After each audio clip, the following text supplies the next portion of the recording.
You ready for a big show? We're ready for a big show. You're ready for a big show.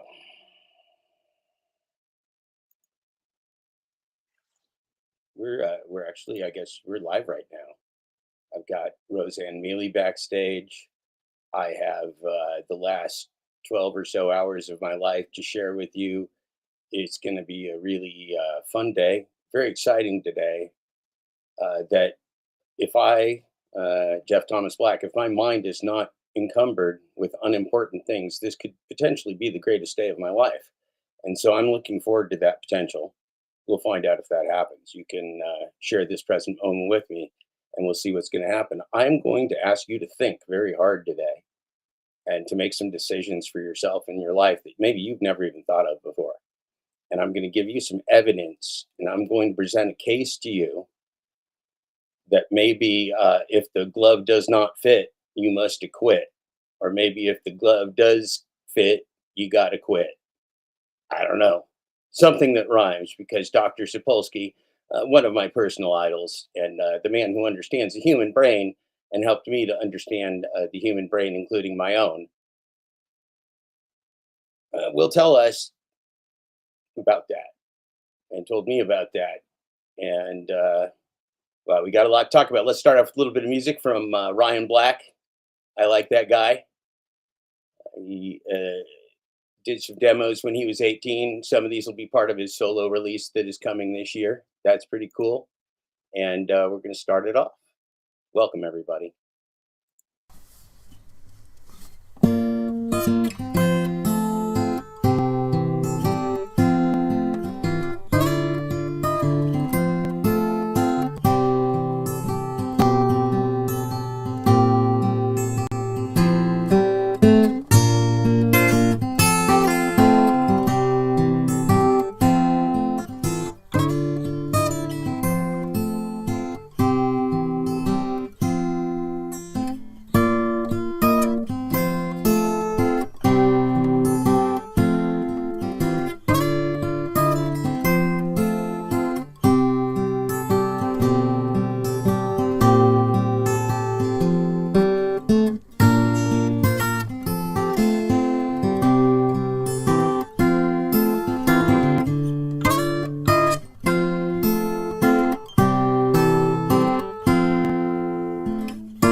That's a great one. And then this next one I imposed on my son to name it Meektide after a very special word and significant word for me because many religions. Patrick Lovell, who is in our chat today, knows this that many religions refer to the meek inheriting the earth, and I once and now have a theory that that might be true. And guess who the meek are? That's us. That's fucking us. So here's a song that my dear 29-year-old son today, 11 years ago, wrote and has agreed to call Meektide for his old dad.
We're back. People are still logging in. That's great.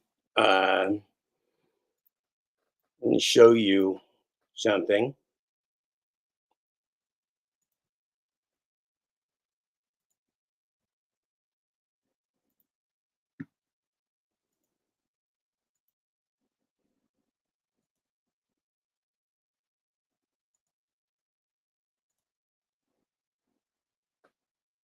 It's a picture I took.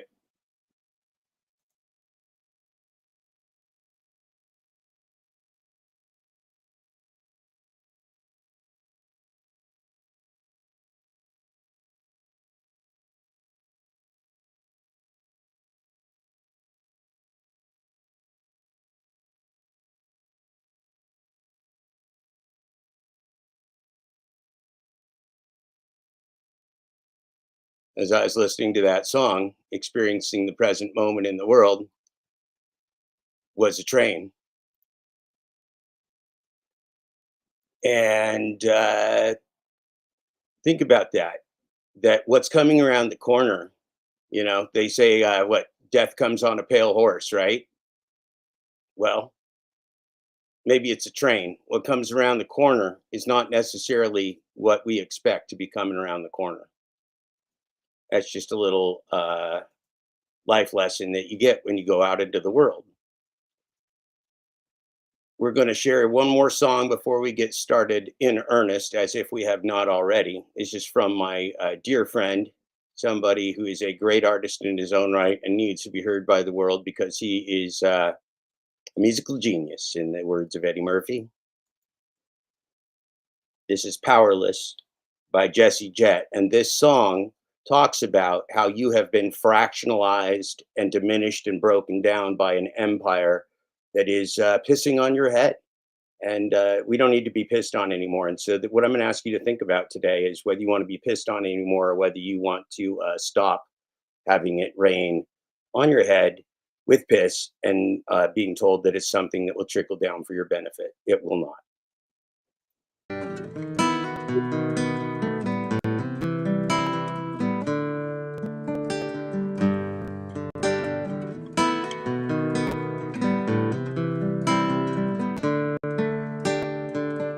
They'll gladly pay you by the hour for a minute or so you can sign off on the towers where they'll piss on your home.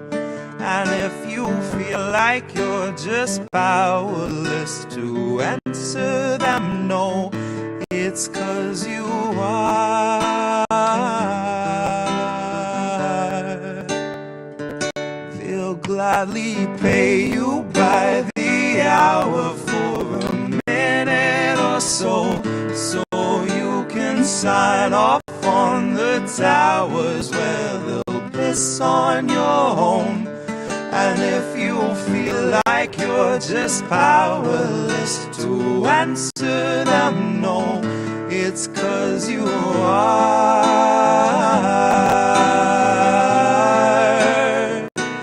It's 'cause you are.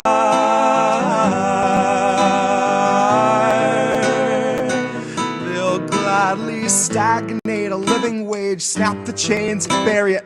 Labor slaves in rusty cages dragged behind a chariot, led by Mr. Racial Jungle, Joseph or Iscariot, fighting over scraps as they barrage us all with variants and BuzzFeed clickbait, straight until we're paralyzed, trying to distract us from the concentration camps that Joe had swore he'd close but only chose to amplify, where they got 50-something kids in cages made for 5 to occupy.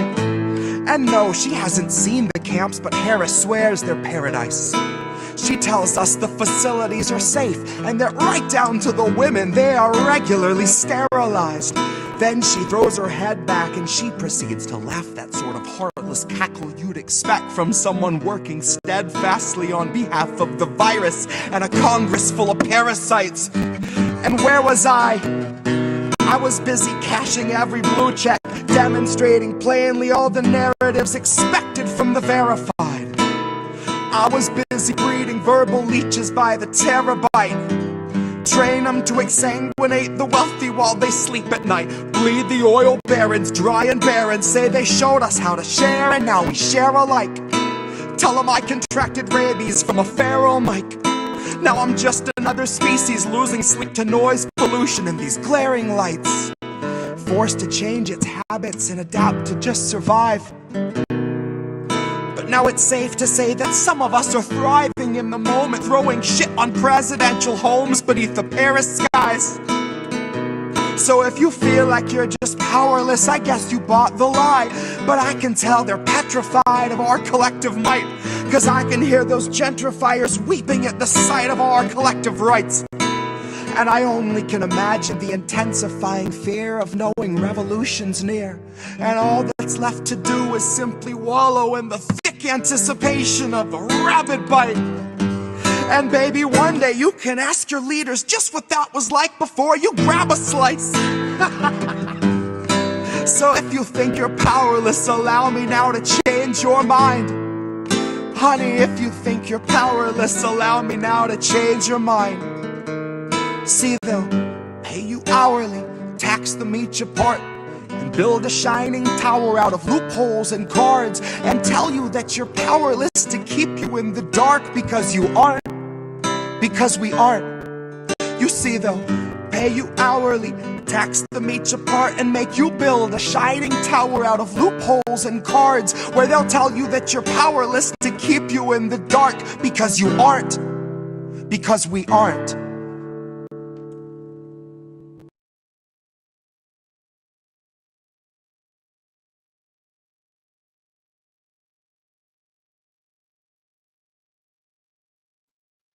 Thank you, Jett, and welcome, friends.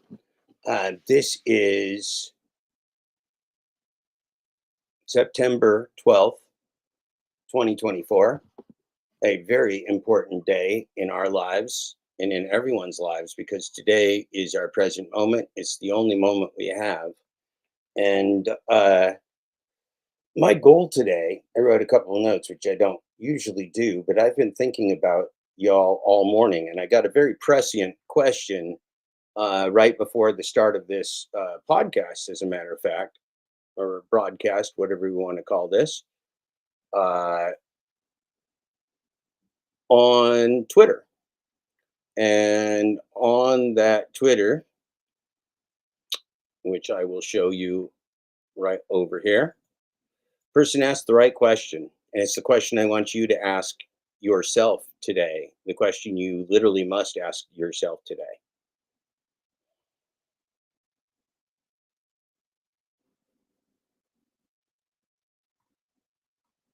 And here that question is.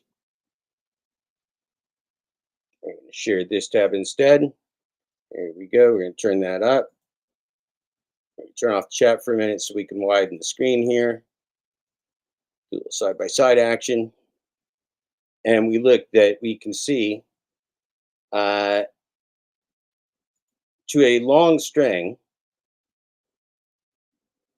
from April 28th of 2020, where I said, neither side of the one-party aisle offers you anything you don't have today.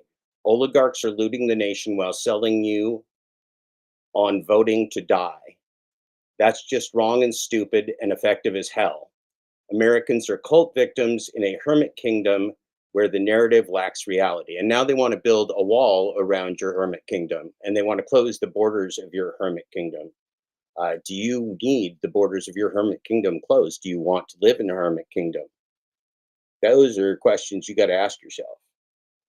So our friend, moneytruth.org, Stephen, Literacy and Rights for All, well, heck, that sounds like a good platform, doesn't it? Asked right before this show, you can't make this stuff up, at 10:21 a.m. today, September 12th, 2024. If humans can be dominated, enslaved, and essentially farmed by organized criminals, then should they be? What can make them snap out of it if they haven't already? Because we've only been around for however long we've been around, right? And it hasn't happened yet. Well, or has it? Or has it? There's a book called The Dawn of Everything that talks about societies, many types of societies have happened in the past very successfully without hierarchical structures, without fiat currencies, and without corruption.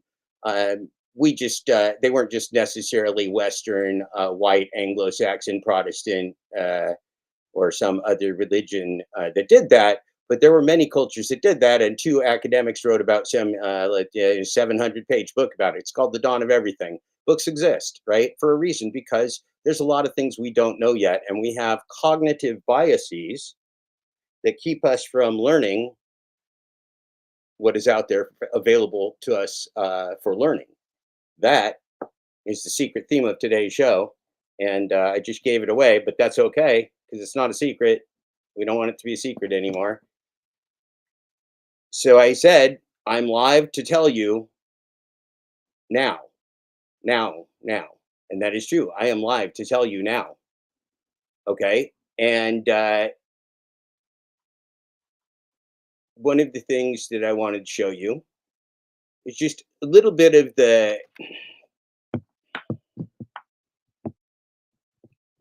feel of America right now. And you hear me talking a lot about organized crime and fraud in the global gig economy and corporate cabal, and also just in the general economy.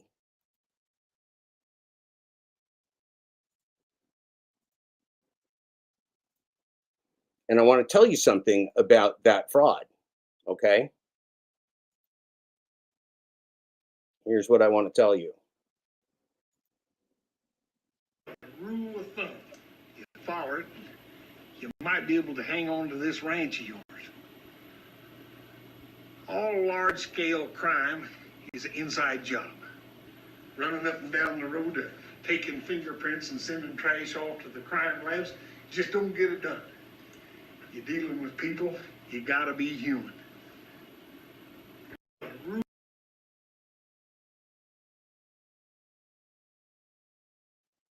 Well, how's that for a little homespun American wisdom and truth? Let's look at a little bit more homespun wisdom. That was from Rancho Deluxe. And let's look at more homespun American truth and wisdom from the era of Vietnam. It's one of my favorite movies of all time. And this movie is called Full Metal Jacket. And in Full Metal Jacket,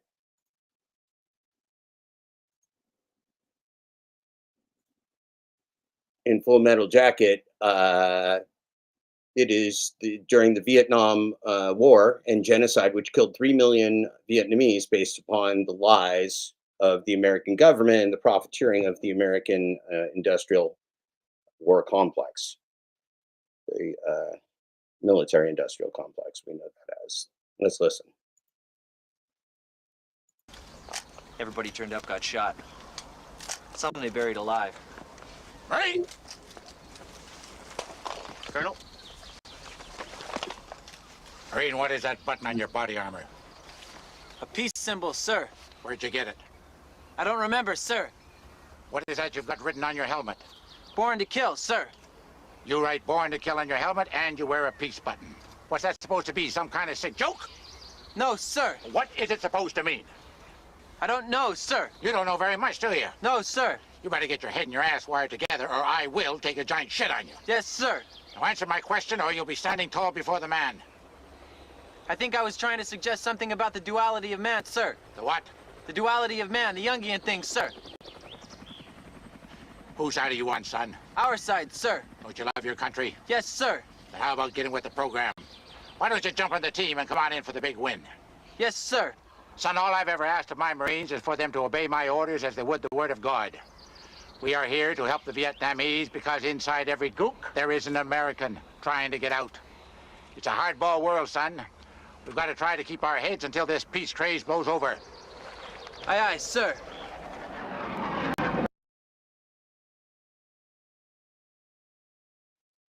Okay, that's my second piece of evidence. If the glove fits, you must quit, or something like that. We're still working on the rhyming, but it's going to fucking rhyme because Dr. Sapolsky said it should, and he knows the human brain. So Let's look at another piece of evidence. I submit, ladies and gentlemen, for your edification and digestion, one of my favorite human beings on planet Earth, a man named Eckhart Tolle, who, along with my kids, kept me alive through some very, very dark times. Let's listen to what old Eckhart had to say. And again, this is from this morning. This is all from the last 12 hours of my life. All of it. Well, I remembered the movies, but this is from this morning. Is when you're able to experience this moment without a screen of mental concepts and interpretations and judgments. Clarity of perception, that's the beginning of it.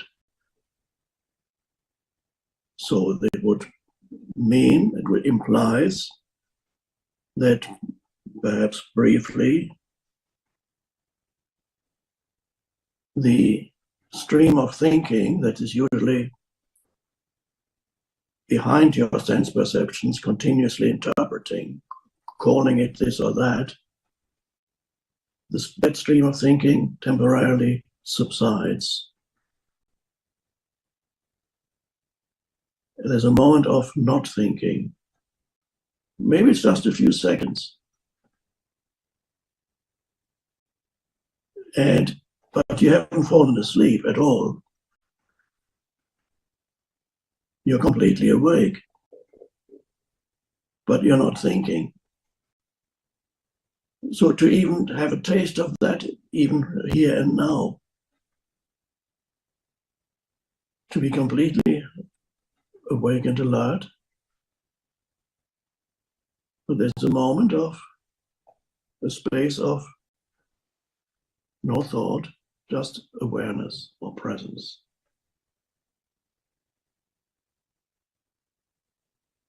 You can take everything in,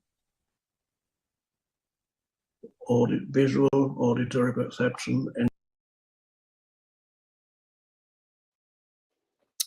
I'm going to stop old Eckhart there because we don't want to get shut down for a copyright strike while the fun is going on. But this is some very profound stuff. And also, part of this last 12 hours that I'm presenting to you is one of my, I think, great idols of the human race, Dr. Robert Sapolsky. You maybe have heard me talk about him. This is him. He did a podcast last night with his daughter, with his adult daughter, which he calls Offspring, very kindly and hilariously. And they talked about, right here, the GI Joe fallacy. The GI Joe fallacy. Doesn't that sound great?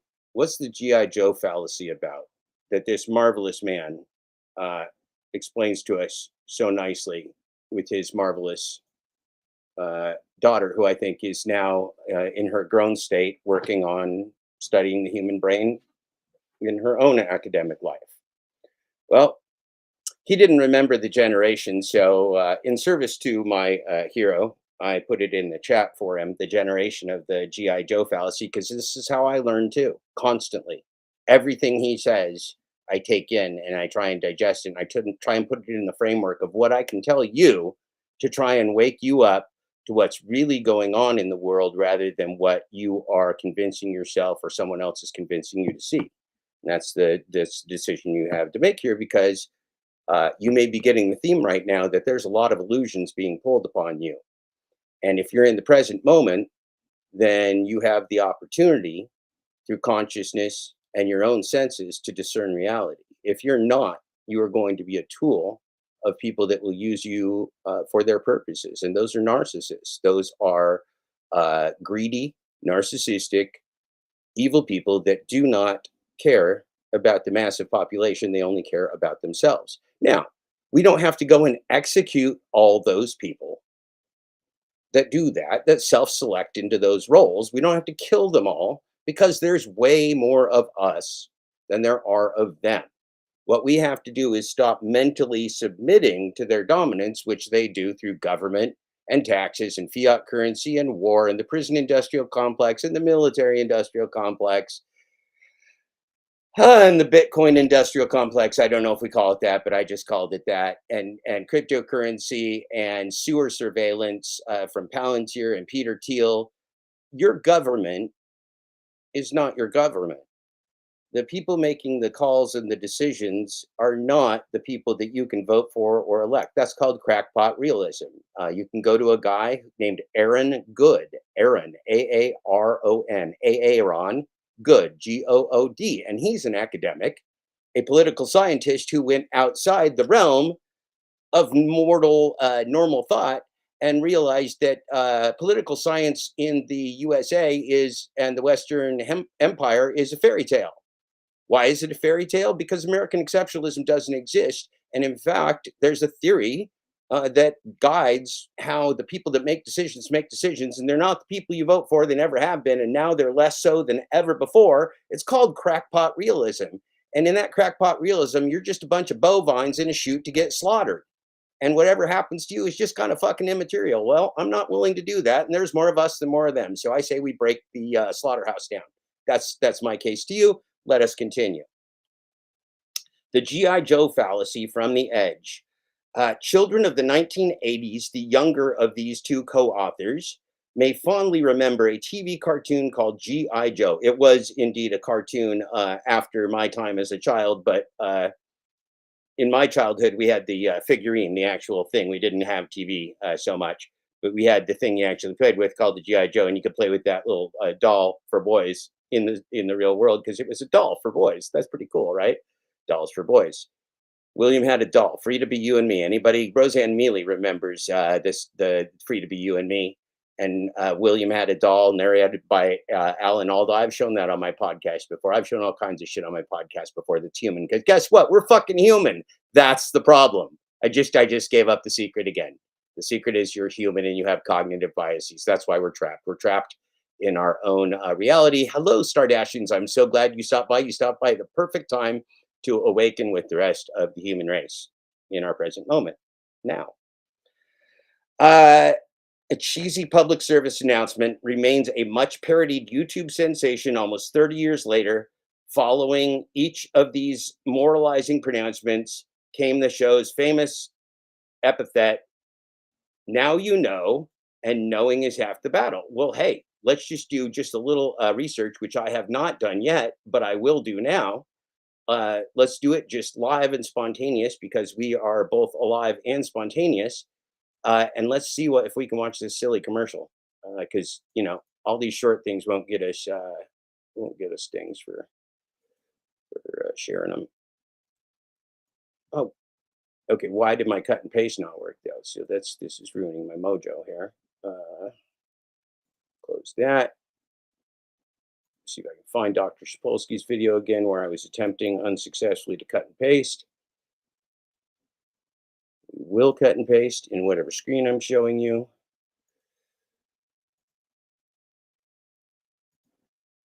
Well, I suppose that doesn't matter. We'll just do it right here.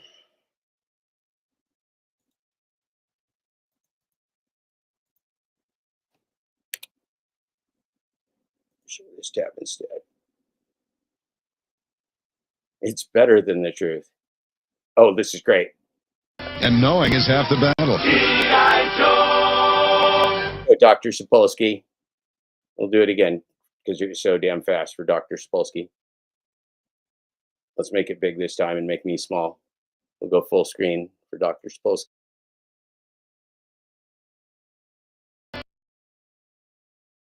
And knowing is half the battle.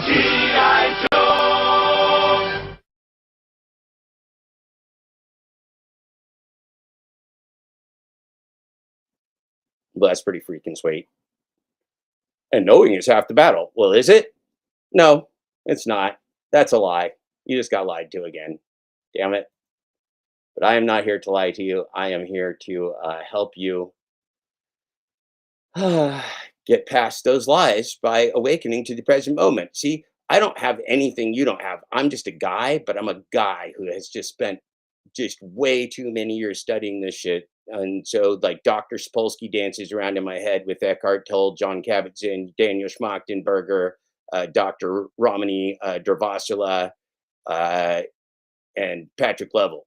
Okay, they're all square dancing in my head, and it's there all the time, and I can't stop it. So I'm sorry, but that's the way it is, and you have to put up with it, and I have to put up with it. And Dr. Sapolsky taught me two things. I tried to say them the other day, but I only said the first one. So number one thing that Dr. Sapolsky taught me about whatever talents for writing and or speaking I may have, I have nothing fucking to do with it. And I have two choices. I can either be grateful and I can share whatever gifts I have with humanity, or I can be greedy and be a asshole that's probably not worthy of being in any position where I speak to other people or try to influence them because I'm just a narcissist. So there's two ways you can go. And then the second thing that Dr. Polsky would tell you that's even more freaking vexing than the first one, and the first one's pretty vexing, right? Okay. So the first one's pretty vexing, but the second one is that I don't even have any free will and I have nothing to do with it. I'm just a pile of goo like you, and this pile of goo just happens to have been shaped in this form that you see as Jeff Thomas Black, but I'm still just a fucking pile of goo. And so you take those two things that, number one, I can either be grateful or greedy. And what would you base that on? Well, number two, I'm just a fucking pile of goo. So you can be a greedy pile of goo or a grateful pile of goo. I think it makes more sense to be a grateful pile of goo. Don't you think so? I'm going to bring on my friend right now to answer that profound question. I'm going to introduce to you, ladies and gentlemen, a new and very dear friend, Roseanne Miele. Good morning, my dear friend. Good morning, my dear friend. How are you? Well, if my mind is unencumbered by unimportant things, Roseanne Rabiola Miele, I learned from John Kabat-Zinn that this could be the greatest day and season of my life. And he, of course, borrowed that from Sun Tzu. So I'm doing great, I think. Good. Yeah, Now, but my thinking, since I have the cognitive bias to believe myself at the moment, we're in a fucking heyday. let me tell you, the first day I met you, okay, and you talked about Dr. Sapolsky. Well, I did not know who Dr. Sapolsky was, so I got to go find out who he is. And I do that because you have a connection to my colleague, Patrick Lovell. So I go see Sapolsky. So to tell people, just in case they don't know, part of my introduction of my friend Roseanne Rabiola Miele is that she's been the right hand person of producer and my friend Patrick Lovell, and so Roseanne and I were introduced through Patrick and have become also fast friends. But Roseanne has been Patrick's 4-year companion on this journey to help share the truth with the world, and if I may say so, Roseanne, break some cognitive biases along the way. And she's here to help me do that today. And you know, what better example than a real person in the real world who, by the way, guess what this hero to me does? She works with people that are houseless and hungry and having a very hard time in life. Let me point this out, not through their free will, not through their mistakes, not because they're bad people, but because we live in a corrupt empire where good people are put through fucking hell. Go ahead, Rosie. So now I know Sapolsky from nothing. Okay. 3 minutes in, I get it. All right. And I say that because I know what I am. Yeah. I know I'm this pile of neutrons, protons, electrons, and I can take it and it can be made into this cup, or it can be made into this phone, or we can compost you like they do in Oregon. You can be a mushroom soon. Right. So I know that. That's one part of what he talks about. And the other part, okay, is the grateful, all right, or greedy. Fuck the greedy, you know? So listen. 4 years ago, I serendipitously meet over the internet computer with Patrick. And I already know what I just learned from you showing me Zapolsky. Okay? I already know this. I already know the corruption that Patrick is going to show me in the con, but I don't know the details. Okay? What did Patrick do? Patrick took 13 years. Patrick got the frickin' evidence. All right? So I watch episode 1. Episode 1. Without any context, without knowing who he talked to, what evidence he had. I watch episode 1 and I'm blown away because now I grew up with the context. I grew up with, in spite of all the people around me, I grew up with the bullshit. I grew up with the Democratic Party telling me this, the Republicans telling me that, the church telling me this one telling me that. I'm 10 years old and I'm working in my grandmother's store. And I look at all the newspapers. I grew up in Chicago. I look at all the newspapers, see? They got the same fucking headlines. What did they all do? Get together and have a meeting? Did they all have a meeting? Did they all decide what's going to be news today? I'm 10 years old. How the hell did I know that? How did I know that? I knew that, okay? Zapolsky's over here. I found out what it was that I was going for, that he showed me through you when I was 10 years old. Okay. Now, many years later, and I'm going to tell you, I'll tell you this. I will share it. I'm 75 years old. Now, you know I don't look 75 years old. And you know, well, you haven't seen all the crazy stuff I do, but I do stuff all over the place. I do, excuse me, community things. I feed people. People call me and I help them because I'm supposed to connect everybody with everybody else, because I don't know, by connecting with you, how you're going to spread out. It all just, look at all the people in the chat, okay? Where are they going to spread all of this?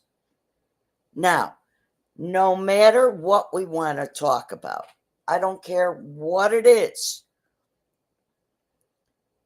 everything's connected, okay? Everything's connected. So what do? I share two things: facts and food and all the stuff that goes along with that. Okay. So what we're doing today, we're simply showing, I shouldn't say simply, wrong word. We're showing more evidence. Well, Okay. no, actually, so there you go.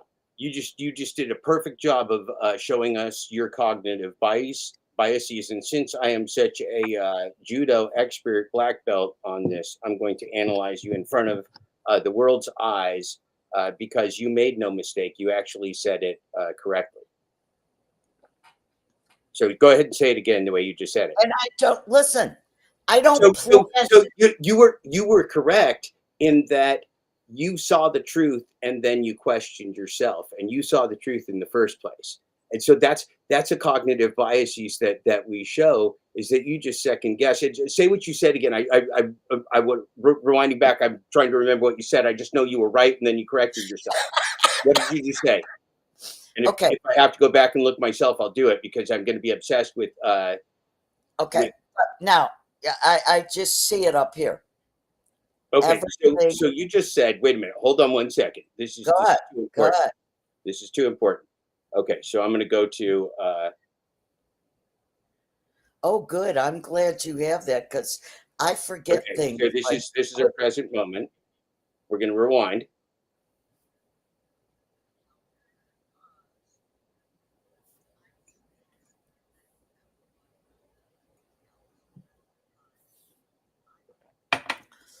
That's kind of nifty about technology, that you can do that. We didn't have that in my day. I was a newspaper reporter, and I didn't even have Hold on 1 second.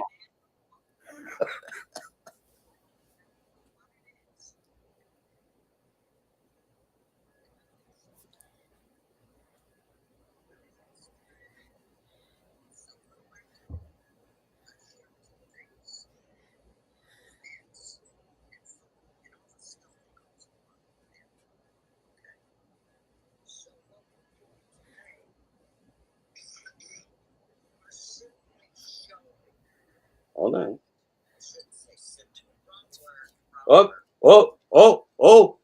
No. That's why I went back. It was the right word. It was actually the right word, and you just said it was the wrong word. That's crazy. That's why I go back, because I'm thinking about too many things. But we just went back, and you said the right word, and you said it was the wrong word. You just proved Dr. Sapolsky right in front of the freaking very world, Roseanne Rabiola Miele. That's why I had you on here. Because it's always simple. The truth is always simple. Illusions are very complex. It's hard to make the Statue of Liberty disappear if you're David Copperfield. I can't do it. He can, because it's an illusion. The Statue of Liberty is always there. That's simple. It's the truth. Roseanne Miele said it right, and then she corrected herself. Go figure. Go ahead, Roseanne Rabiola Miele. That was amazing. Thank you very much. Go ahead. Let me tell you the thing about me. I'm always in the moment. I'm always in the moment, because I just want to make things better. That's all. I know I can't make them perfect. I just want to make them better. That's all. That's all I want to do. And that's why I share facts and food. That's why. So if everything's connected, and I'm this blob of neutrons and protons and electrons, and if I have any choice at all to be, I made my choice a long time ago, but I never thought about it. So why do we spend so much freaking time analyzing? I don't analyze a lot. Of course, I think about stuff. I read stuff. I learn stuff every day. But what do I do when something comes in front of me? How do I feel it? How do I feel it? What am I feeling right now in this moment? And what I feel in this moment is the light will overcome the dark. It's physics, okay? When I had all the pieces in front of me from Patrick, who did all the work, and then I just spent 4 years catching up.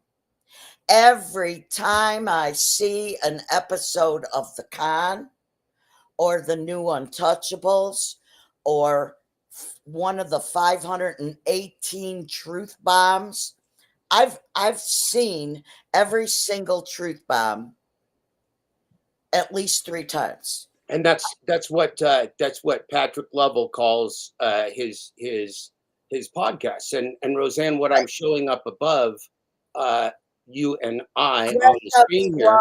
Thank you very much. For the audience here is again, I'm giving away all the goods here. Roseanne, and Keep and going.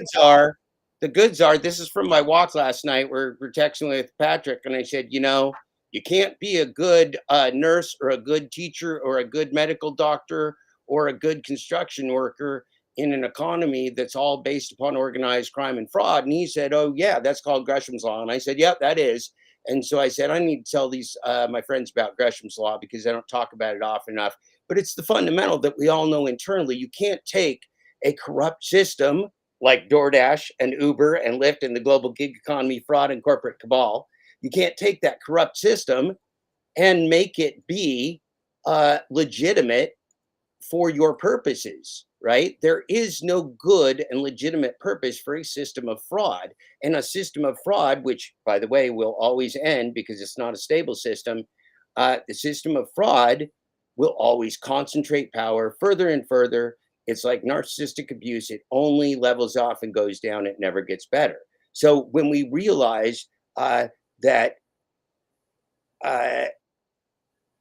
good money and bad money are the same money. Good currency and bad currency are the currency of the same government, the same control, the same war pigs, the same military industrial complex, prison industrial complex, app slavery, chattel slavery, prison slavery, torture, and war around the world. Let's not do that anymore, Roseanne Miele. That's Gresham's paradox, and I submit it as another piece of evidence, Roseanne.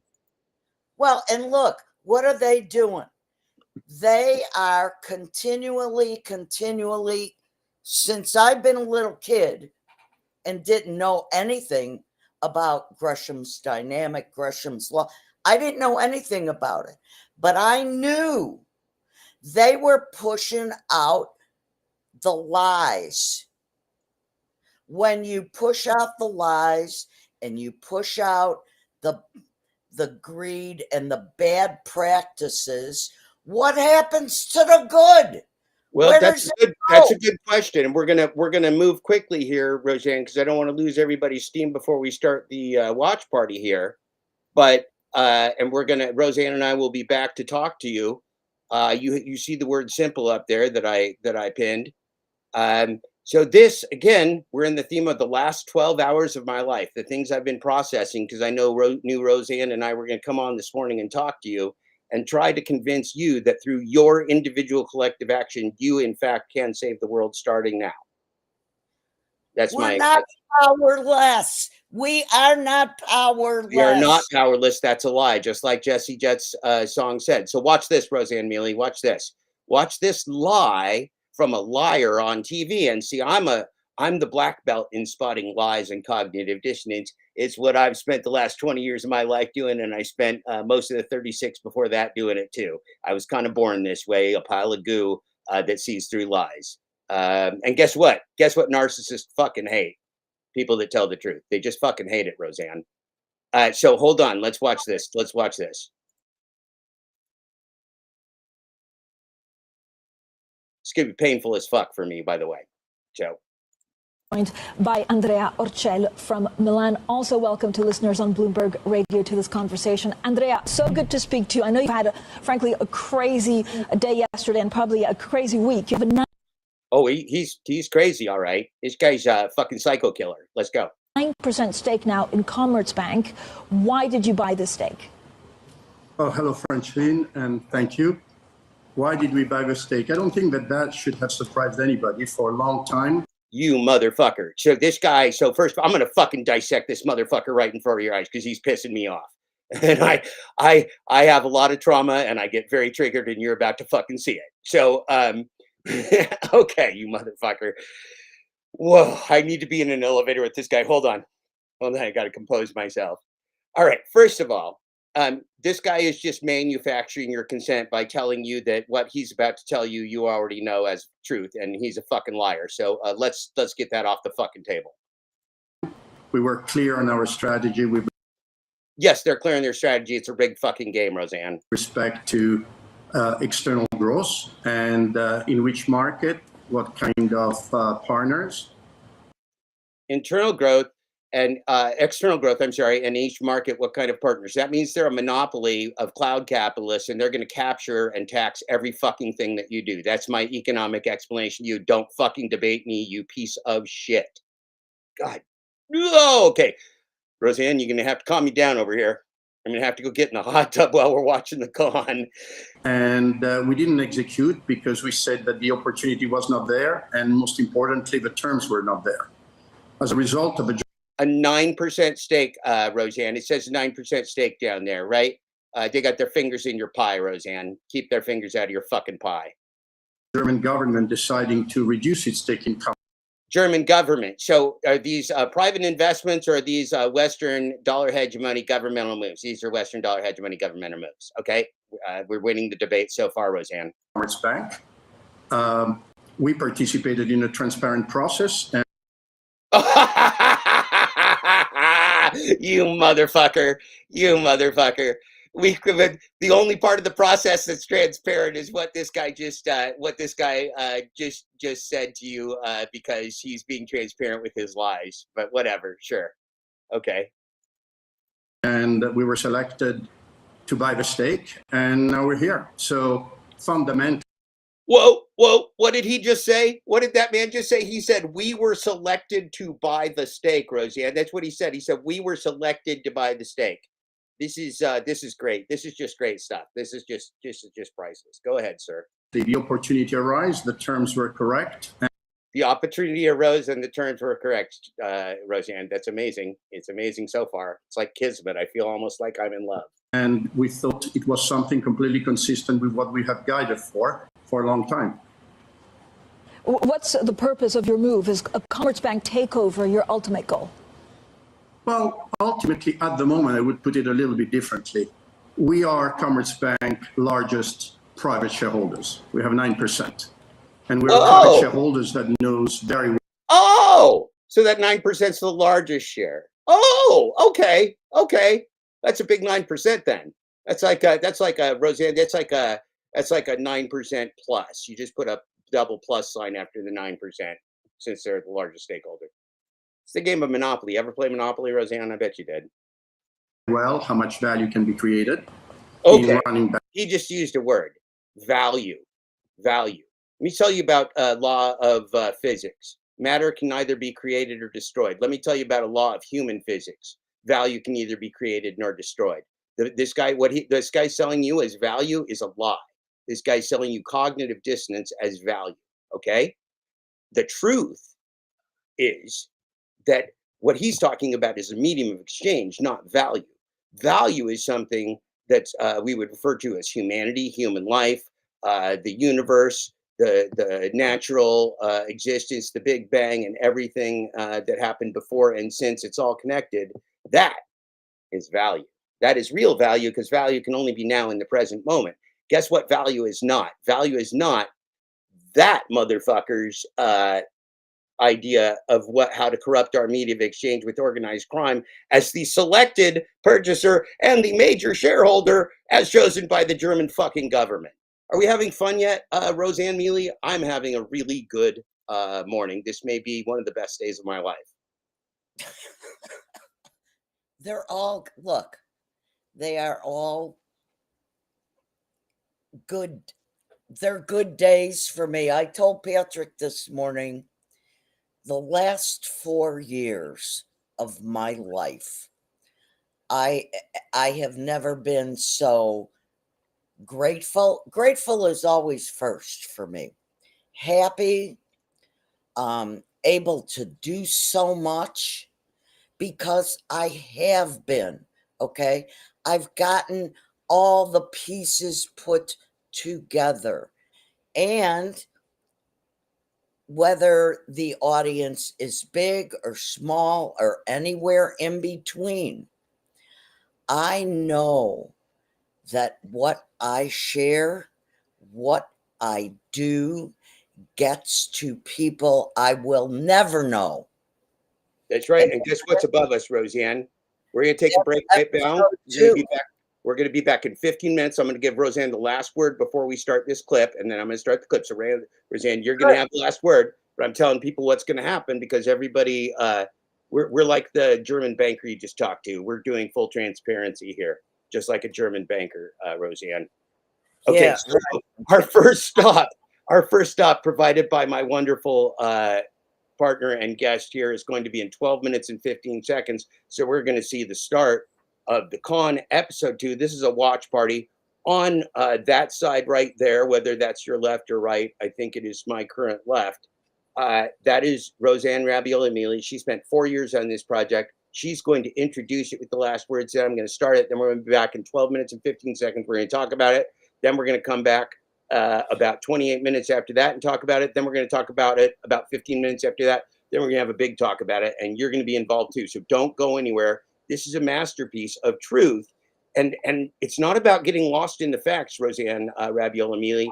This is about knowing the truth behind the illusion. And if you forget everything that you see in this film, other than knowing the fact that the Statue of Liberty never goes any fucking where, no matter what illusionists put mirrors and lights and stuff around it, then that's all you need to know. That's what we're here for. If the glove doesn't fit, you must quit, or if the glove fits, you must quit, or something like that, Roseanne. So with no further ado, Roseanne is going to introduce, as the expert, episode 2 of Patrick Lovell Presents The Con. This is a great film. Stick around, watch this stuff, listen to it. We're going to be back and talk to you in about 12 minutes and 15 seconds after Roseanne's introduction. Thank you, Roseanne. Okay. Listen, I'm just me, okay? I'm no expert in anything. I'm just me. I'm protons and neutrons and electrons, and that's what it is. And what do I have? My purpose is to have that truth break through the light. I will never know how many people in this audience will affect 1 million other people. We simply need to get the truth out to a critical mass of folks, because what? We are powerful. We are not powerless. I don't care what anybody says to me. I don't care. Growing up, I wanted to be the mayor of Chicago. And all the establishment ever did to me was put me down, down, down. I don't care. I don't care. It didn't make any difference to me because I have what everybody else has. If they open up their mind, they got this like superpower. Use your freaking superpower, okay? Go grab somebody. Go touch them. Go show them the truth. That's all you got to do, okay? We will lead them there. We will lead them there. They got to drink.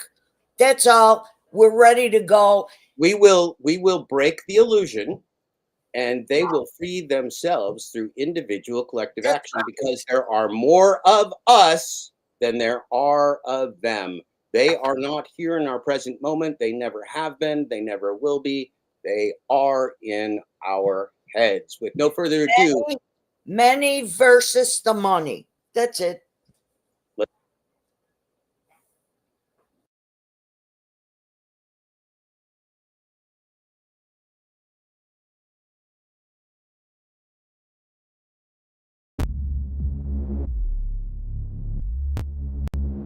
Addie Polk was a prime example of what predatory lending was doing to people. I knew that you could be tricked because I'd seen it so many times before. People didn't go find these loans. The lenders found them. We wanted to make sure that he was aware that the Summit County law enforcement was interested in him. What they knew is that if they could move the ball fast enough, that they'd be able to cash their check and not have to worry about what the consequences are.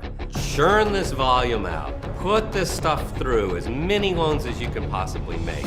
We had a huge case, but the bottom line is that we didn't do anything but touch the tip of an iceberg. We knew something was going to happen. We didn't know how right we were.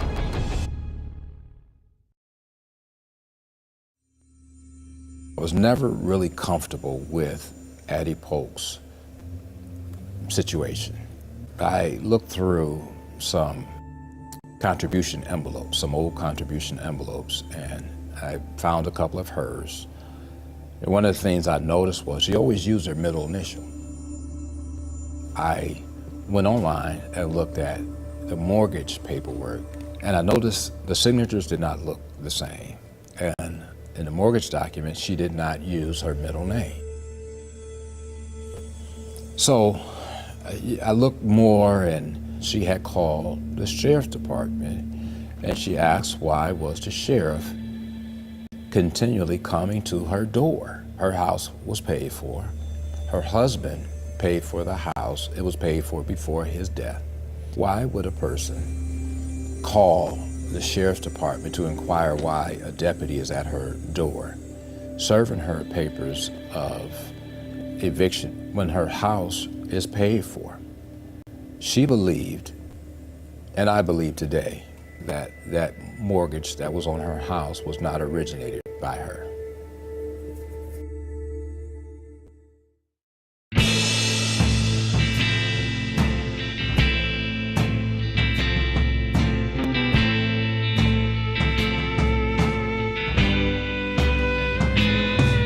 Self-respect and pride is not what you take with you, but the village of kids you touch who relate to you. You gotta make a strong presence on this generation, because the legacy you leave could change the situation. Your forefathers fought for the freedom of man. I'm just here to remind you that it can get lost again. Take control of the matter. Natural law, rules shattered. We're just here to remind you that it can get lost again.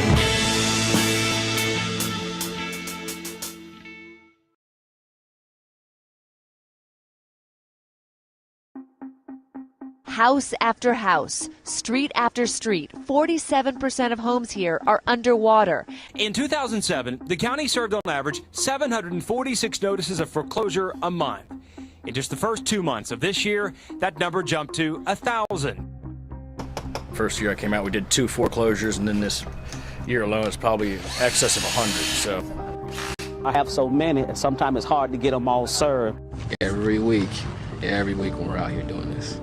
The wheelchair-bound man in this home says he'll stay with family while he looks for a place to live. It's tough, but I guess you just gotta move on, I've never been through it before, so emotionally it's very, very trying. I'm 46 years old, I've got 3 children, single parent, so it's very emotional for us all.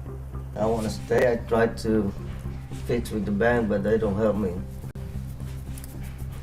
I have families that are divorced. I have families that lost their job. I have one right now where he had to choose between his cancer medication or paying his mortgage. There were at least 2 people while I was here who committed suicide, who had these loans. One of them named the lender in the suicide note. In 2009, 2010, Vegas had 26 suicides. Lost their home, lost their job, couldn't see out the front windshield anymore. We opened the door and he was on the couch and there was a gunshot wound to the head, self-inflicted. And we don't know why, if it was based on the actual foreclosure or if it was something else going on in his life. But you do see those and you feel for the people. I was close to it several times. I was on suicide watch for over a year with the VA. And the thing is, it's elders that are because they're at the end of their life, they don't have the money to protect themselves, and they give up.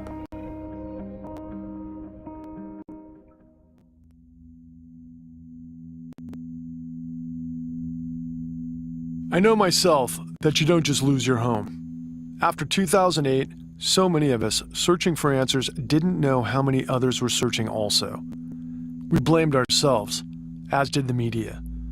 I knew I was living in my own bubble, and that is why I had to come to Akron. If I found the answers for Addie, maybe I may find them for myself. The idea that Addie may have taken her own life for an eviction based on a refi she had no knowledge of was terrifying to me. I had to validate in my own mind that it was even possible. I reached out to Paris Dubé, a paralegal specializing in mortgage documents and an expert witness in the Florida court system. If anyone could sniff out fraudulent paperwork, it would be her. The thing that bothered me with her was her age and the frequency of mortgages. Who's going to give a woman in her late 80s on a fixed income mortgages for double what her value of her house is for?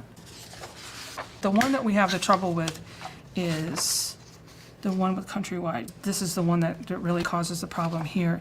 Is this Sarah A. Egan? It looks official. It's not.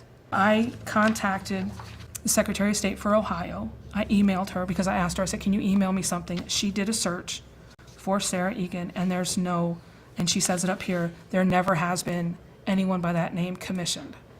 I called That's a fraudulent notary. That's a fraudulent notary, period. So then anything that goes after, that goes on with this, any assignments or anything further, are all in question because the original document isn't correct.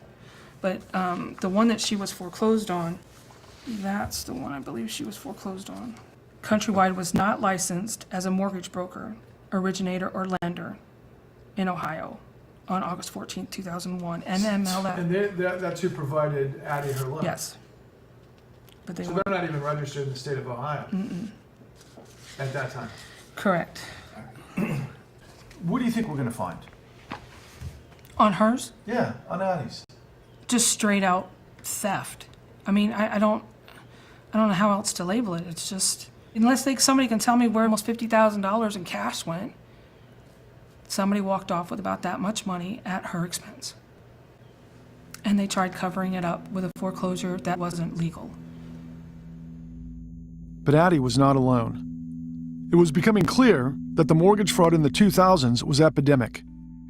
As foreclosures spread across the country, mortgage fraud complaints are skyrocketing. A result, one FBI official says, of, quote, good old-fashioned greed. More than 400 people have been arrested since March, including realtors, builders, and mortgage brokers, for scams that cost homeowners more than $1 billion.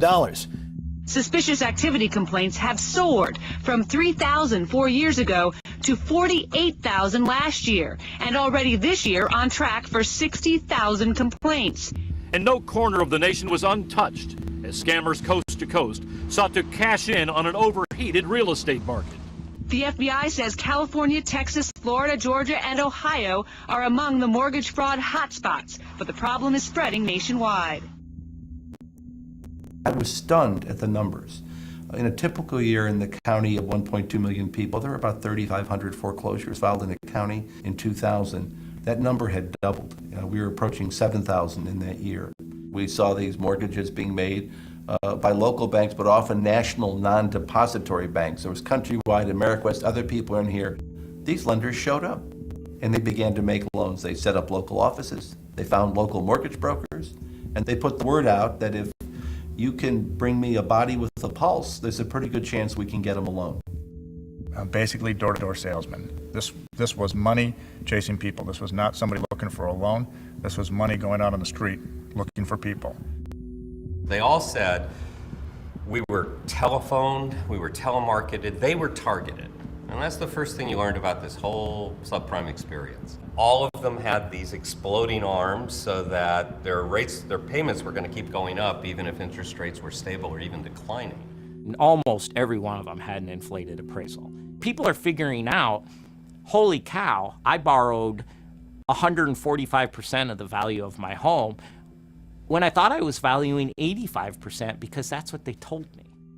They didn't know, but someone told them, you can do this. You know, they'd share, this is what I can afford, this is who I am. And they were sold a lie. And they lost everything. homeowners were the ones being solicited. We didn't call them, they called us. We were being lied to. City mortgage employees continually lied to us over the phone. When I asked them specific questions, they would never answer the questions. The further along we got into it, the more that we realized that something really dirty was going on behind the scenes. People were being paid to lie to us, paid to disappear, and they never had any intention of helping us. And it wasn't till 2014 when someone suggested that I get forensic audit on the loan that I found out that the interest that I would pay over the life of the loan was underestimated by $700,000. It was then that I learned that the broker had got paid $8,000 outside of closing to put me in that loan. That was his bonus. My sister, she signed certain documents, and they in turn changed those documents. They actually forged her name on some documents. A very good personal friend of mine was actually given a truth in lending disclosure statement that he signed that misstated the amount of payments on the loan by about $1.4 million. That is a major amount of fraud. He was lied to about the very nature of his loan. This rash of predatory lending by the mid-2000s had quickly become a felony fraud epidemic, leaving millions of American lives devastated in its wake. But a crime wave of such magnitude doesn't just happen. It started somewhere.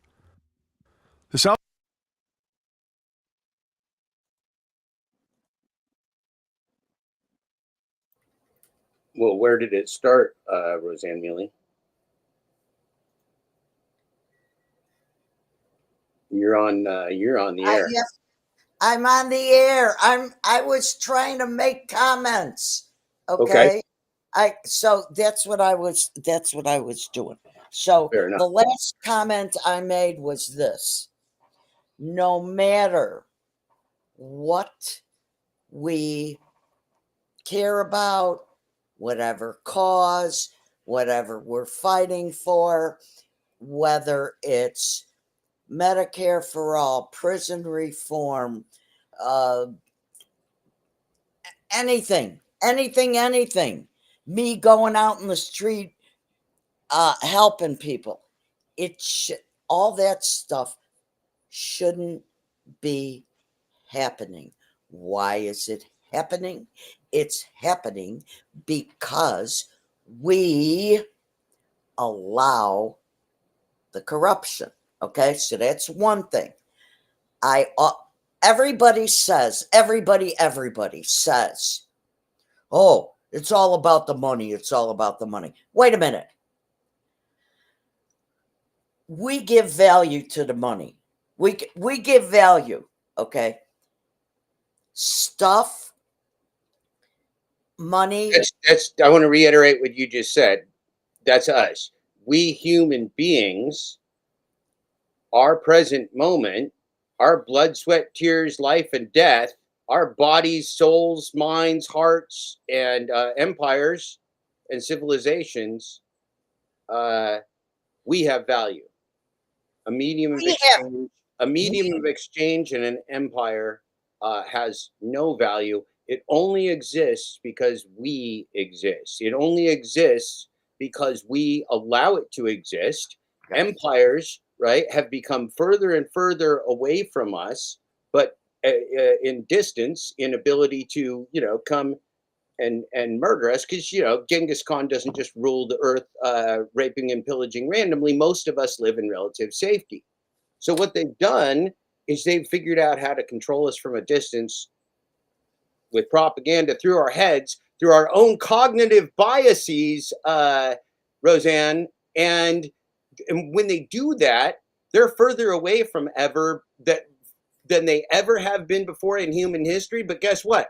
They're more powerful and ubiquitous in our present moment than they ever have been before in human history. And wait a minute, I'm going to give away the end of the story, right? I created a word called the log outage, LOGOUTAGE. It's the combination of log out and outage. It's log outage. And with a log outage, we can literally turn the oligarchs and governments off. That's our power, and it was proven to us through the global pandemic that was used by our governments to clamp down and ratchet up all types of corporate fascism and provide for a massive transfer of wealth that had me screaming and leaving all political parties and all political ideologies of this empire behind because they saw they were fucking selling us out and killing us in real time. And I wrote about it then, and I'm telling you about it now, and I haven't been wrong about it yet, Roseanne.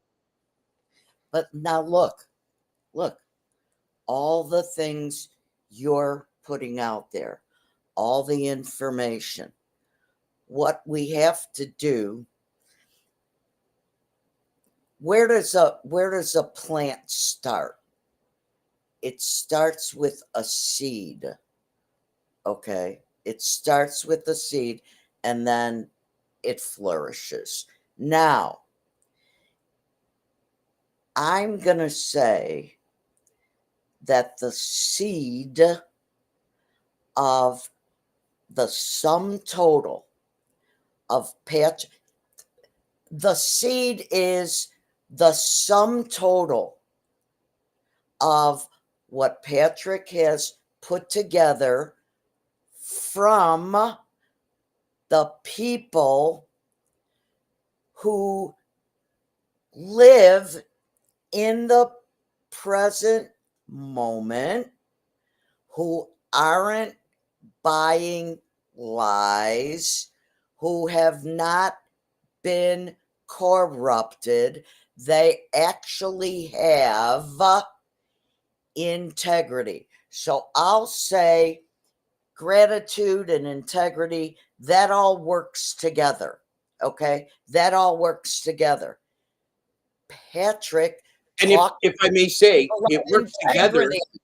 It works together by helping us to remember to limit our own cognitive biases, helping us to remember to stop telling ourselves that our own eyes, ears, nose, mouth, senses, touch, feel, whatever is incorrect when we actually were correct the first time, right? We're correct with our senses, and then our cognitive biases cause us to be incorrect. Now, that's a really big fucking problem. So who's our worst enemy? Raise your hand. Raise your hand if you're your own fucking worst enemy. That's us. That's us. Right. And, you know, some of us are our worst enemies because our mommies and daddies didn't love us enough. Some of us are worst enemies because of different circumstances in our lives or tragedies or traumas or whatever else. But here's the deal. Guess who's also their worst enemies? Those rich assholes like the guy I showed you lying to you for the German government and his German bank. He's a miserable motherfucker, okay? That guy is not a conscious human being who's around and who really feels love and compassion and empathy and humanity like we do. Now, I'm not telling you to get the guillotine and cut the guy's head off either, because I don't think that's fucking necessary. He can still be in the world. Dr. Ramani Dravasula tells us all the time that we can live with narcissists. We just have to understand how to deal with them, Roseanne. That's right. That's right. And when we understand... Don't fucking curse me with that. Nobody ever better propose me for president. Do not curse me like that. That's like, don't put that curse on me, Ricky Bobby. Okay, okay, Brian. Listen, no, when we understand and we don't get caught up in our own rabbit hole or niche or whatever, blue, red, pink, orange, fuchsia, I don't care what it is. When we are open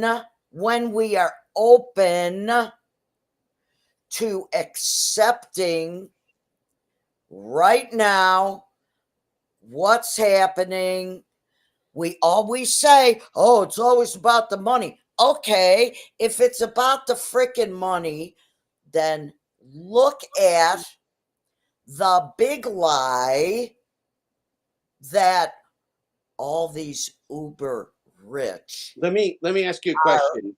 Let me ask you a question, Roseanne.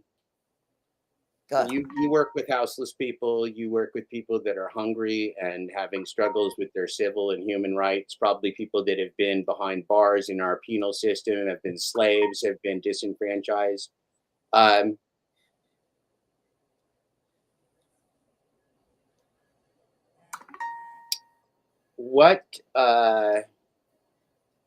So I want you to give me a very short answer. These are very short answer questions. on a scale of 1 to 10, don't pretend I'm a doctor because doctors do this. I study medicine all the time. It's one of my passions. I know I study everything because I'm a fucking weirdo, but that's okay. I'm a fucking weird pile of goo. I already admitted that. I already admitted I'm a weird fucking pile of goo. But okay, so on a scale of 1 to 10 for your mental health, they ask you this if you were like broke your arm and they're trying to decide whether to give you opioids or not. How much pain are you in right now psychologically, Roseanne, on a scale of 1 to 10? 10 being the worst pain, excruciating, you can't survive this. 1 being no pain whatsoever. Go ahead. I'm not in pain. So, okay, 1 or 0, okay? And so why don't you ask me that question? How much pain are you in, Jeff Thomas Black? Say again? Ask me how much pain I'm in right now on a scale How of 1 much to 10. pain are you in, Jeff? 0. I mean, I'm between 0 and 1. I'm in no pain. Guess why? Why? Guess why? Because I'm an old motherfucker. I'm 56. I suffered all kinds of trauma, everything else, and I had a complete ego death where there was nothing left of the Jeffrey Thomas Black that was born anymore. And now you see somebody else today who stepped in that place after that guy died. I'm guessing, Roseanne, not only having known you 2 weeks, the reason you're not paying is you went through a similar process. Am I right or am I wrong? Yeah. Look, I got like 20 more years on you. Right. That's a lot of trauma and pain. So here's the deal, friends. This is why you listen to a few old people in the world with gray hair and different variations of this. You don't have to suffer through the same pain and the same trauma that we did in a cruel empire in order to awaken. You can take a fucking shortcut.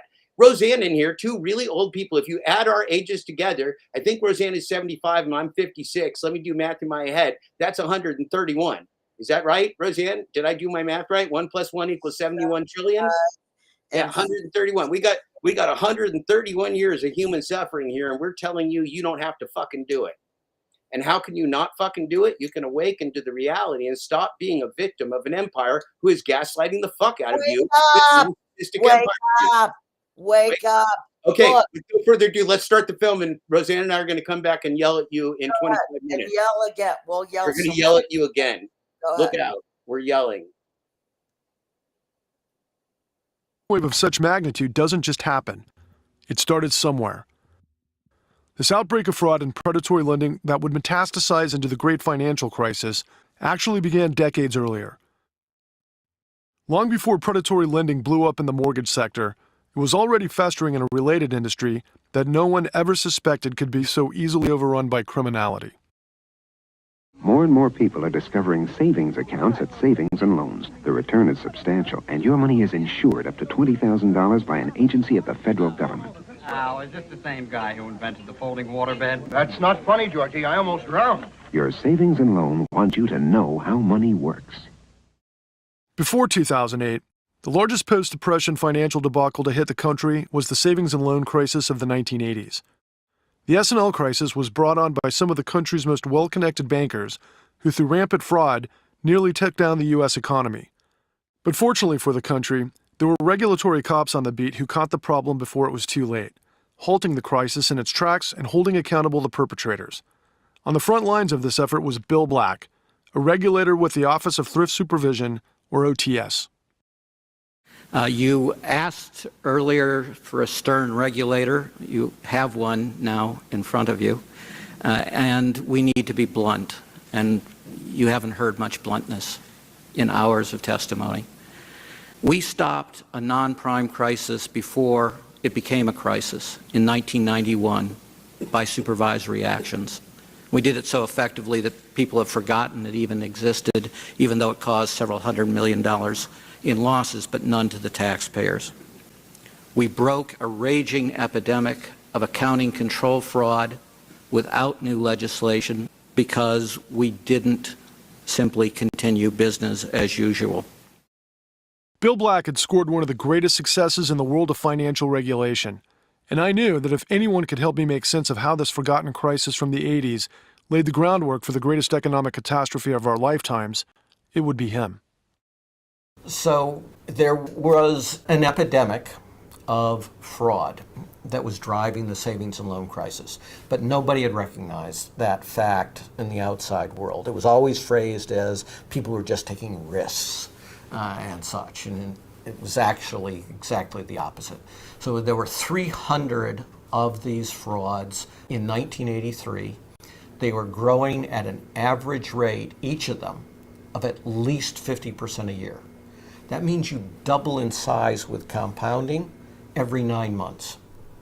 So they were going to become, within a year or two, the dominant part of the industry. These banks were growing so fast that it soon became obvious to Bill and his colleagues that something was wrong. And it didn't take them long to figure out what. These banks were conjuring their unprecedented growth by making obscene amounts of bad loans. At first glance, this seems counterintuitive. These are loans that the bank knows are likely to default and never be paid off. So how could the bank be making record profits on loans it knows will never be repaid? As it turns out, there was a method to the madness. Why do you make bad loans? Well, let's think through if we tried it the other way. How would I get more really strong quality borrowers? You would lower your interest rate. Instead of charging 8% for a mortgage, you charge 7% for a mortgage, but only for high quality borrowers. Well, what would your competitors do? They'd have to charge 7% for good borrowers as well. So at the end of the day, have you made a lot more loans? No, because your competitors matched you. So this is a really terrible fraud strategy, which is to say they never do it by making good quality loans. But how many Americans are there that would have real difficulty repaying a loan? Tens of millions of people.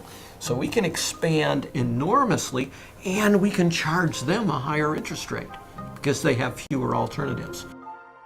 This scam allowed banks to bring in an exponentially greater number of loans than if they had only limited themselves to well-qualified borrowers. And with this higher volume of loans, the bank could now show, at least on paper, that they were hitting record profits. But there was a catch. If the vast majority of the loans being brought in would never be paid back, that could only mean that the bank had now set itself up for failure. But why would a bank make themselves look profitable on paper in the short term, when in the long term, it would all but guarantee their own insolvency? It was this question that brought Bill and his colleagues to their greatest epiphany. Banks weren't profiting from the scam, but bankers were. If you follow this recipe, banks are going to lose money because the accounting income is fictional. But the CEOs will make out like bandits. When the CEO is the crook of a seemingly legitimate organization, they can cause vastly greater losses and damage, precisely because of that seeming legitimacy. Indeed, famously, one of the most important non-prosecutors refuses to prosecute because he said, "It doesn't make any sense to me. Banks lose money when they make bad loans. Why would they hurt themselves?" And of course, he's confused his pronouns. By they, he means the CEO. And who do they loot? They loot the bank. Those are not the same people. The best way to rob a bank is to own one. While the bank itself was crushed under the weight of these bad loans, bank CEOs were using the fictional profits to justify paying themselves millions of dollars in non-fictional bonuses, essentially robbing their own banks. The OTS had managed to solve the entire S&L fraud scheme, an accomplishment that unveiled so much illegal activity that the United States Justice Department could not process all of the criminal referrals sent to them by the regulators. Eventually, we made over 30,000 criminal referrals, just our agency. So the Justice Department said, we will get together with you to classify the 100 most significant felony schemes in the entire savings and loan industry. And it involved roughly 300 savings and loans and over 600 individuals. So enraged was one of those bankers, Charles Keating, he sent a memo that read in part, "Get black, kill him dead." Metaphorically, of course. Of course. Virtually all of those 600 individuals were prosecuted with a 90% conviction rate. when they had the best criminal defense lawyers in the world. And that is the greatest success against elite white-collar criminals of any nation in any time period, continuing to this day. In the late 80s and early 90s, this was huge news.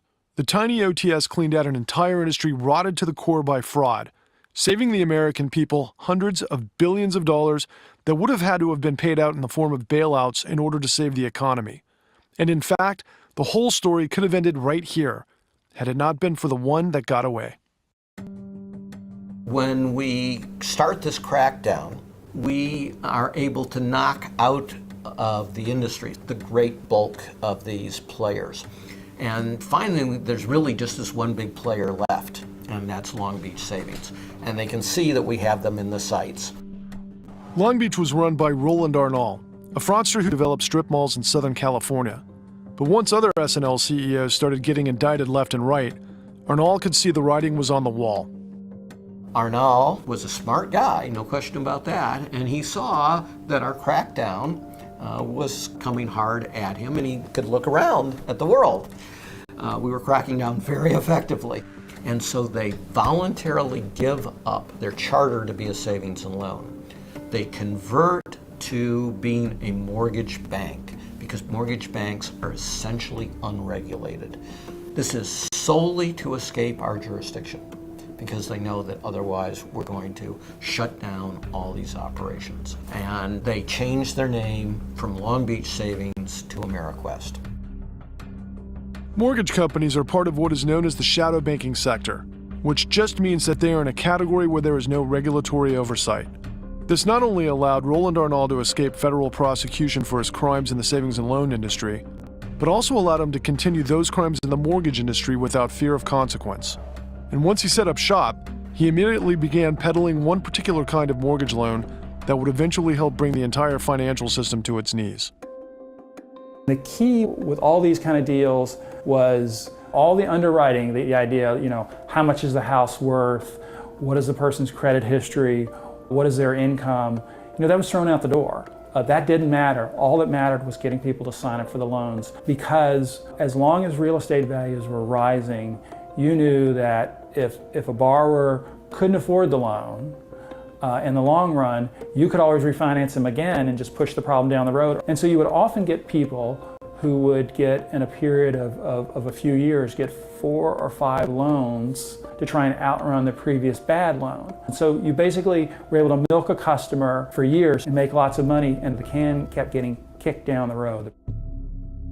Roland Arnall simply cut and pasted the savings and loan fraud scheme into the mortgage industry using these non-prime loans to cheat his borrowers. And he was so successful at this that he managed to do something with AmeriQuest that he had never been able to achieve as a savings and loan. He brought the fraud scheme into the mainstream.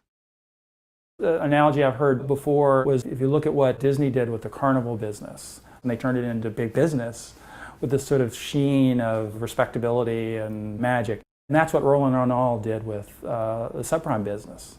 He was achieving mainstream credibility. You have to remember just what a large presence AmeriQuest had in that point in time. One of the things AmeriQuest was really good at was marketing. Hello. Well, how much are they asking? Well, that's a lot of money for a deck. Well, I hate to tell you this, but you're getting robbed. Did you hear me? You're getting robbed. Ow! Stop!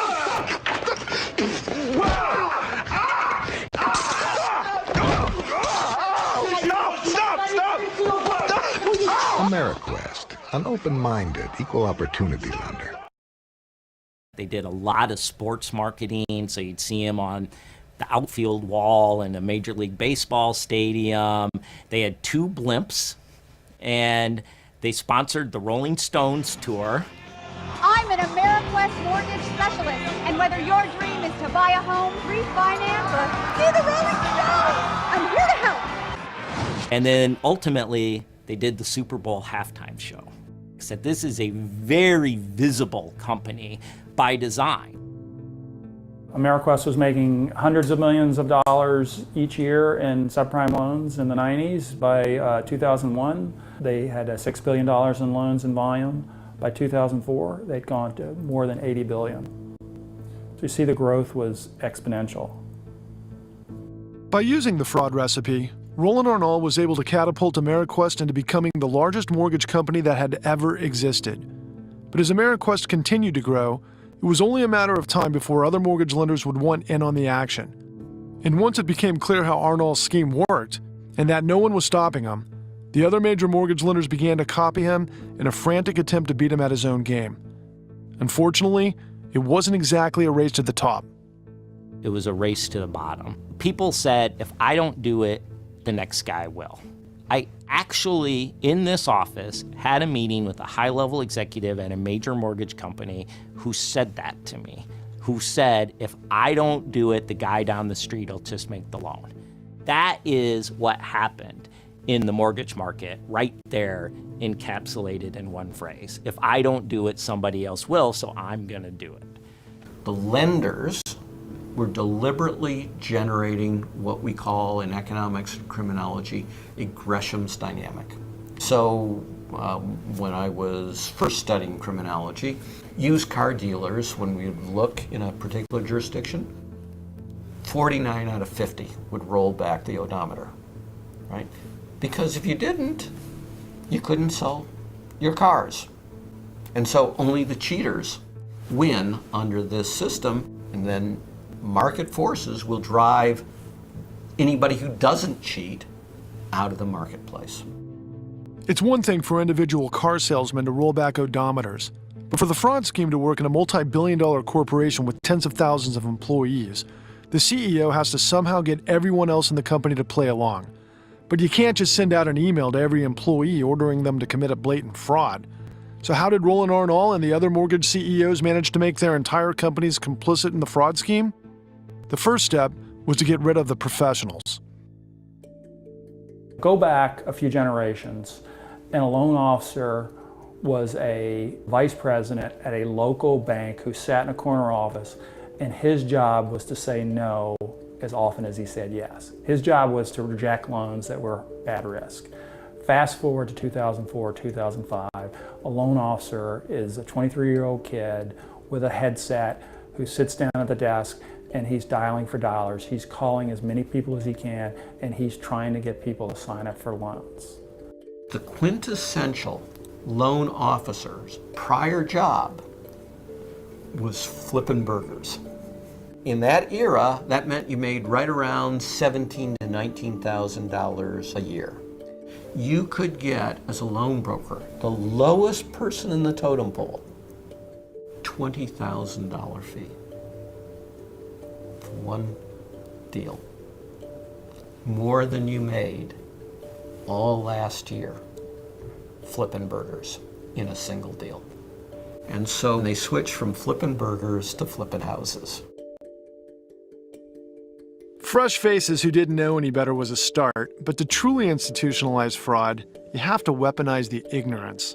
And that's where the trainers come in. The industry looked under every rock to find the right people to train their new loan officers, none more emblematic than Christopher Cruz, whose own training was far from the real estate world. For those of you who haven't caught Worldwide Wrestling, and Chris has been on NWA for how long? And it's been about 3 months, and we're really on a roll. You know, increasing our stations, increasing our ratings. It's more fun than I thought. For more money than I thought too. Chris would be interviewed by the Financial Crisis Inquiry Commission about his job as trainer for hire. He had agreed to talk to us, but declined at the last minute. However, his testimony to the FCIC was available online. I would train for AmeriQuest, and I was immediately brought on to train I'm reluctant to use the word dregs, but to bring on, to train people who had no mortgage background whatsoever. First job and out of high school or college. They had been flipping burgers, working at an In-N-Out Burger. It was the warm body syndrome. They were consistently firing and hiring. Why firing? They would give a particular loan officer 20 leads that day, and only 3 of them resulted in closed loans, whereas somebody else might be able to close 5 loans out of those 20 leads. It was vicious. You know, they'd open an office, they'd hire 12 people, and at the end of 3 months, one of them would be left. But he'd be a superstar salesman, and they would have brought more people in, and eventually they would have their dream team of people who knew how to pick up the phone and call homeowners and talk them into giving up their information so they could start a loan application. In many cases, the person who sold you a loan made more money if they sold you a higher rate loan. And there was actually a matrix that says if you sell them a loan at 5%, you make this much. If you sell them a loan at 6%, you make this much more. The mortgage broker would say to them, you know, you had this little tweak here, this tweak here. I can't get you that rate, but I can get you a low rate, but it's going to be adjustable. But don't worry, your loan payments are more likely to go down than come up. They got paid extra. They were paid additionally, the broker, for putting somebody into an adjustable rate mortgage. And the Financial Crisis Inquiry Commission has an example of this. So one of the really sleazy front-to-back criminal operations in all of this was New Century. In almost exactly half the cases, they were able to deceive their customer, rip them off, and get a huge kickback in return, which is exactly what it is. You get a kickback if you successfully cheat your customer, and only if you successfully cheat your customer. Sean Casello was a loan broker for Intermountain Mortgage in Park City, Utah, who was involved in these predatory practices during the 2000s. He was one of the few brokers I found who was actually willing to speak on camera. So I met up with him in New York to get his unique perspective on what the mortgage industry was like on the inside. You know, if it's a $200,000 home, there's probably close to 15 to 20 grand in commissions just on that one. Oh, bingo. But not just So that's to the me, old spread part. Okay. but that get extrapolated between the different parts and pieces of the party. Okay. Make sense? Absolutely. Everything was incentivized by the commission. You did a little bit of what did they want to do first, what are they looking for, and then you would go straight to pricing, not to their pay stub, not to their assets, not necessarily straight to their credit score. It was, okay, now of these 3, which one is it? And then you shop for the best product with the best commission. Got it. I mean, and that's just, you know, that's the way the Business whole works. process worked. Now, in your heart of hearts, did you really go, wow, this is crazy? There's a no-doc loan where someone literally just gets a credit score and gets a $300,000 house? Yeah. But if I didn't do it, the guy down the street was, and there's $4,500 out of my commission that he just took. Understanding that commissions and fees was the only incentive for the mortgage sales force, at the expense of guiding their customers into good and appropriate loans, it becomes clear that if left unchecked, there would be nothing many brokers or loan officers wouldn't do. Another tactic that was commonly used to perpetuate mortgage fraud was with the use of what they call straw buyers. A straw buyer is a person who really is not involved in the transaction, but who is standing in, so to speak, for the orchestrator, for the crook. And it can either be a stolen identity, where on paper it looks like this person is qualified because they've got a good credit rating, they've got this, they've got that, they've got the income, and that'll get it to closing, and that's all you care about. Identity fraud was rampant with mortgage fraud, and particularly the elderly. So you may have a given home that suddenly had 2 or 3 mortgages on it, and the homeowner never ever knew about it. And often it wouldn't be discovered until someone had passed away and the family was trying to wrap up the estate. I mean, these are real criminals, and some of these are real bad guys. Mortgage straw buying had become so rampant during the 2000s that the FBI set up task forces around the country to deal with it. One of the agents assigned to their Cleveland task force was Tim Gallagher, who I spoke with to get a first-hand perspective of how truly criminal this particular strain of mortgage fraud really was. Well, there was a big fraud scheme that we were working on up there in Cleveland, myself and the U.S. Secret Service, and there was, you know, obviously folks who were, you know, straw buyers who were buying houses. One of the violations which we were investigating as part of this task force is a conspiracy. It's a criminal enterprise, and it takes a lot of people to make it work effectively. So you have an individual who's usually leading this ring, and then they're recruiting straw buyers. The identities were stolen by bank employees. They would then utilize them to make a fake ID, usually a driver's license, and then the bank employee would take cash to do this. And then from there, they're off and running, utilizing that to refinance the house that you own, sometimes in excess of the overall value of the house, over 100%. And then the first time you hear about this is when your house is being foreclosed upon. And they basically steal your house. Can you give us a sense of the scale, of the scope of this crime at that time period? On a national scale, this is a multi-billion-dollar problem. These were career criminals. They had cut their teeth committing other crimes. There were professionals involved as well. And they combined forces, and they put together a high-impact scheme that impacted the country for years to come. Straw buying was probably the most egregious way brokers found a way to make sales quotas, and similar to how Addie may have been caught in a loan she knew nothing about. Pastor Harrison, a former Akron police officer who was made pastor by the congregation to clean up apparent corruption within the church, continued to follow the questions left by the sheriff's department call card that described Addie's claims of having no idea why she was getting notices of foreclosure and eviction. I could not believe that Sister Polk took that loan out. So what I did was I went online and I looked at the complaint. And what the complaint was the actual mortgage application. So as I looked at the loan application and I looked at her signature, I wanted to find out if that was actually her signature. Now, we save contribution envelopes. We tally them, and this would represent everyone who is given that week or prior weeks, and we save them for 3 years. So I went here to look for Sister Polk's contributions, and when I looked at her contribution, the signature on these did not match the signature on the loan application. So I went back another week and another week and another week to see if maybe she signed her signature different.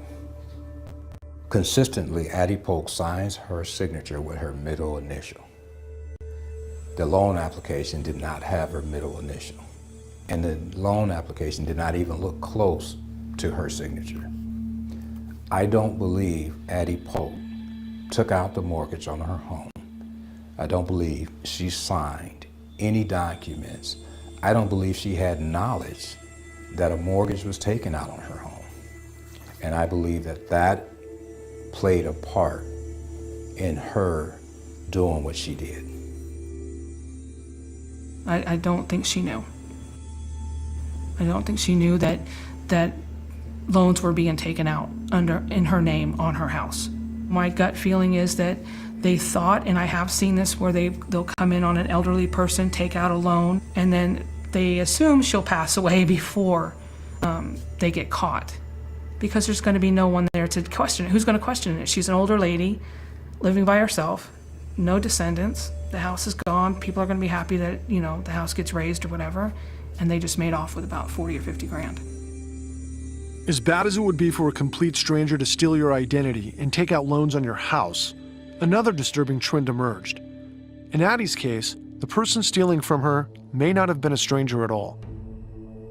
There was a lot of what we call affinity fraud, where anytime you have an identifiable group and you have a wolf in the middle, that's affinity fraud, because they're playing on that commonality. We can send loan brokers into the smallest communities that have very few banking opportunities. And we'll send in people who speak Spanish, and we'll have all the conversations on the loan in Spanish until you get to the loan closing, where all the documents will be in English and no one will translate them for you. Anna, who speaks little English, blames the mortgage broker for making her think the monthly payments for the 30-year mortgage would never go up. estaba alguien explicando. Someone explained the mortgage, but they didn't let me know about that point.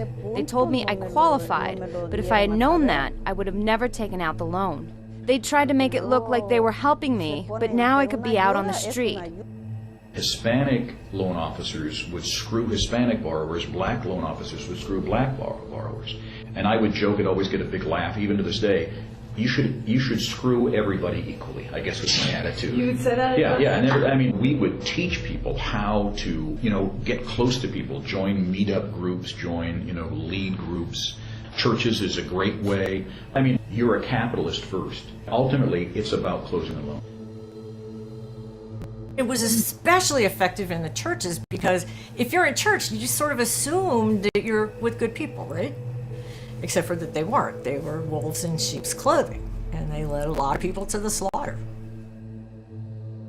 After being brought in to clean up church corruption, Pastor Harrison had his own suspicions as to how Addie and the other elder members of the congregation had been preyed upon with these bad loans.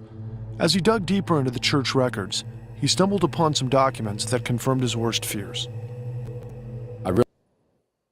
Well, my friend Roseanne, Rabiola, Miele. Jeff, tell me, what did you just see? What did you see? Well, what I saw, I made notes because I saw so very much. And I was actually chatting privately in the background with our friend producer Patrick Lovell to make sure that I was making correct notes.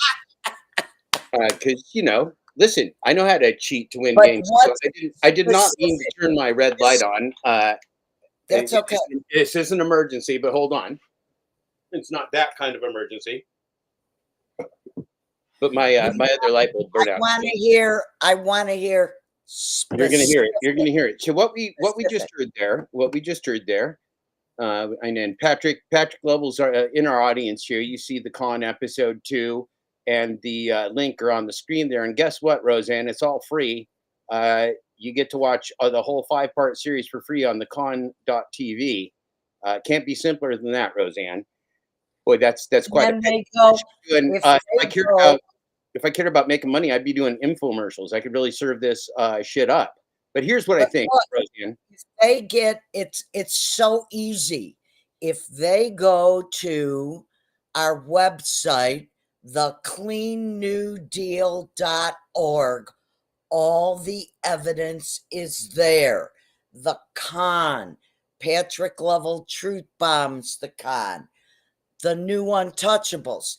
You have to look not at, yes, you have to understand the detail, but you have to go higher.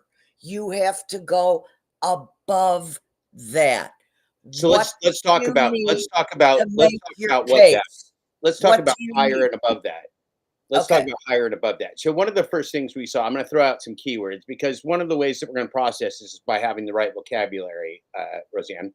So going to get your education, I have my master's in business from Duke University in North Carolina, an undergraduate degree in economics and psychology as my minor, economics major and psychology minor. And so one of the things that education gives you, it doesn't make you a better person. It doesn't make you any smarter. It gives you some tools and some information to see a broader perspective of what's going on. But what we know is that education does not give you morality. It doesn't give you character or anything else. And so we have to kind of look at people that have lots and lots and lots of education and a real lot of specialization. Now, do they use that talent, if they have some, for that special talent to do hostile takeovers or global corporations, or did they use that talent to help the world? Because those are not the two same things. And what we're talking about here is called control fraud. And so when you go to a top flight business school like I did, hey, Cerberus, good to see you. When you go to a top flight business school like I did, one of the reasons people go there is they want to be a CEO. What's a CEO? Is a mouthpiece who lies for the corporate world. Well, I wanted to be one of those things once, too. I've even had that title a couple times. It's not really that very special. You're still just a pile of goo. but you're a pile of goo who everybody says yes to, yes, sir. Because guess what you have the ability to do when you're the CEO? You have the ability to control everything, including the accounting. That's called control fraud. It's the ability to what we saw in Rancho Deluxe, to do the inside job, to both print what and, do all those and people loot the money, below- right? What do all those people below the CEO? What do? Well, they follow the orders. Okay, so what do we have to show them? We have to show them So this is a good question. that the best way. Oh my God, we have to show them. Yeah. The elements. We have to show them the evidence. Everybody can get the pieces. You can, but let me make a point though. Even if you can't remember the evidence, let's say that you, say that you're like me and you run into brick walls a lot. You could end up with a head injury. You could end up with brain injury. You could end up with a concussion and not remember things very well. But you can still know the difference between right and wrong. And so we're going to give you a lot of evidence today. But what you need to remember is the big picture, which is the people in control are the ones doing the crime. And who are the victims of the crime? That's you. So if you're unsuccessful in this empire, and currently if you're watching this show, you are unsuccessful in this empire and you're on the genocide list, there's a reason for that. That's because you are one of the well-chosen victims. Now, you might be higher up the victim list than Addie Polk, who was 91 years old and a widow and just had her house outright stolen from her with... Look, I'm going to tell you, the victims that I see and have seen over and over again enjoy being victims. They don't want to come out of their own little box, their niche. They don't want to accept the evidence. Well, guess why? Guess why that is, Roseanne? Show them. That's because all of these victims are like that German banking asshole that we watched at the start of the show. They got a 9% stake in the empire. And they can't imagine their life without the 9% stake in the empire because that's how they eat. But you and I and Patrick and Brian and everybody here today are here to remind ourselves and each other that we've got 100% stake in the empire. And these assholes with 9% foreign stakes in our land, our life, our physical world, in our present moment, they don't get to tell us what to fucking do. Now, they think they do. What do we They do? think they do, but they don't. We have to do it. We have to share it. We can talk all around. We can say whatever. Okay. So what? But And what is we have the to do what is it. the Share what is it. the what is the it that we need to share? Right? We need to share. We need to share the breaking of the illusion of legitimacy for this government, this empire, everything else. America, I wrote it during the chat because I was talking to Patrick there or chatting with Patrick via text. America is an illusion of shadows, lights, and misdirection, okay? And those of you that are old enough may remember that on TV, there was a major event back in the day of David Copperfield making the Statue of Liberty disappear. How did he do it? With lights and mirrors and cameras and illusion. The Let me Statue of tell Liberty you something. never left. Let me tell you something. I never believed in the American dream. Ever. Ever. So you saw it? Did. So, okay. And What so did how did Patrick get to where he's at? right. He Let's talk worked about that. and worked Let's- and got the evidence, and Let's- he shares it, and I do it, and we Yep. need an army to share. So let's talk about that. And so how do we get that army? What is the thing that they need to share? They need to share the breaking of the illusion, because depending upon my brain injuries and my cognitive ability and what I'm thinking about and everything else, I may or may not remember the details, but I can remember that the Statue of Liberty is always there. Our present moment is always here. Reality is always here. And all of these illusions of fiat currency and bankers who tell you that the German government suggested that they take an ownership share because they're going to provide you value. No, you are the product. You are human fuel, just like an app slave. You are human fuel for the corporate machine, okay? you are the well-chosen victims. And if you don't know you're the victim yet, that's because you're just not quite that up on the list yet.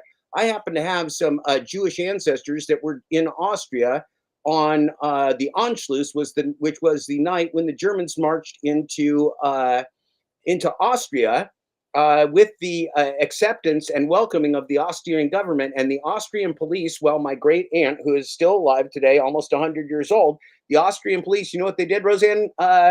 They put their Nazi armbands that they had in their pocket right on their Austrian police uniforms. And so they came out of this opera.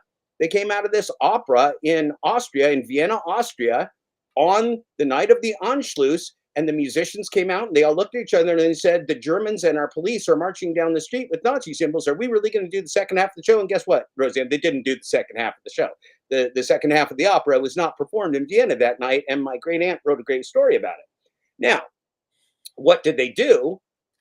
My great aunt got out. How did she get out? Well, she was further down on the list. Why was she further down on the list? Because her father was an Austrian that went back 5 generations. Oh, a native Austrian, blood native Austrian, right? Because humans have been migrating all over the planet, but he had been in Austria for 5 provable generations, or you know, whatever it was. But guess what? Her mom was a Jew, and so they were on the list. She was going to get taken to the camp. She was going to be in big trouble, but she wasn't first on the list because her dad was actually somebody they cared about. Her mom was left. So her mom used to get on the train, Roseanne, every single day with household items in her coat and in her clothes, and then go meet her friend on the train, give her all the items that she knew the Nazis were going to come confiscate when they raided her house and destroyed her life, and then take the train back home. So that's just a little anecdote, Roseanne. Right. What does that anecdote mean? Right? That means that just because you're not first fucking on the list doesn't mean you're not on the list. You're on the list. It doesn't make any difference. The details make a difference, but we have everything's in one place. Everything's there. Yep. That's got to be step one. And so that's what we're doing. That's what we're doing with the watch party, is we're giving everybody the keys to the research so that you can know that the illusion of empire that Patrick is referring to, even though I don't have my glasses on and I can only see it very fuzzily, the illusion of empire that I can't see but I know is there as an illusion is what Patrick's reading, and that's what he's talking about. Okay, so here's the thing. American exceptionalism, the American dream that Roseanne talked about, none of those things are real. Those are propaganda that has allowed a hierarchical society and a Western dollar-centric hegemony to control the world with not good things, but bad things and organized crime.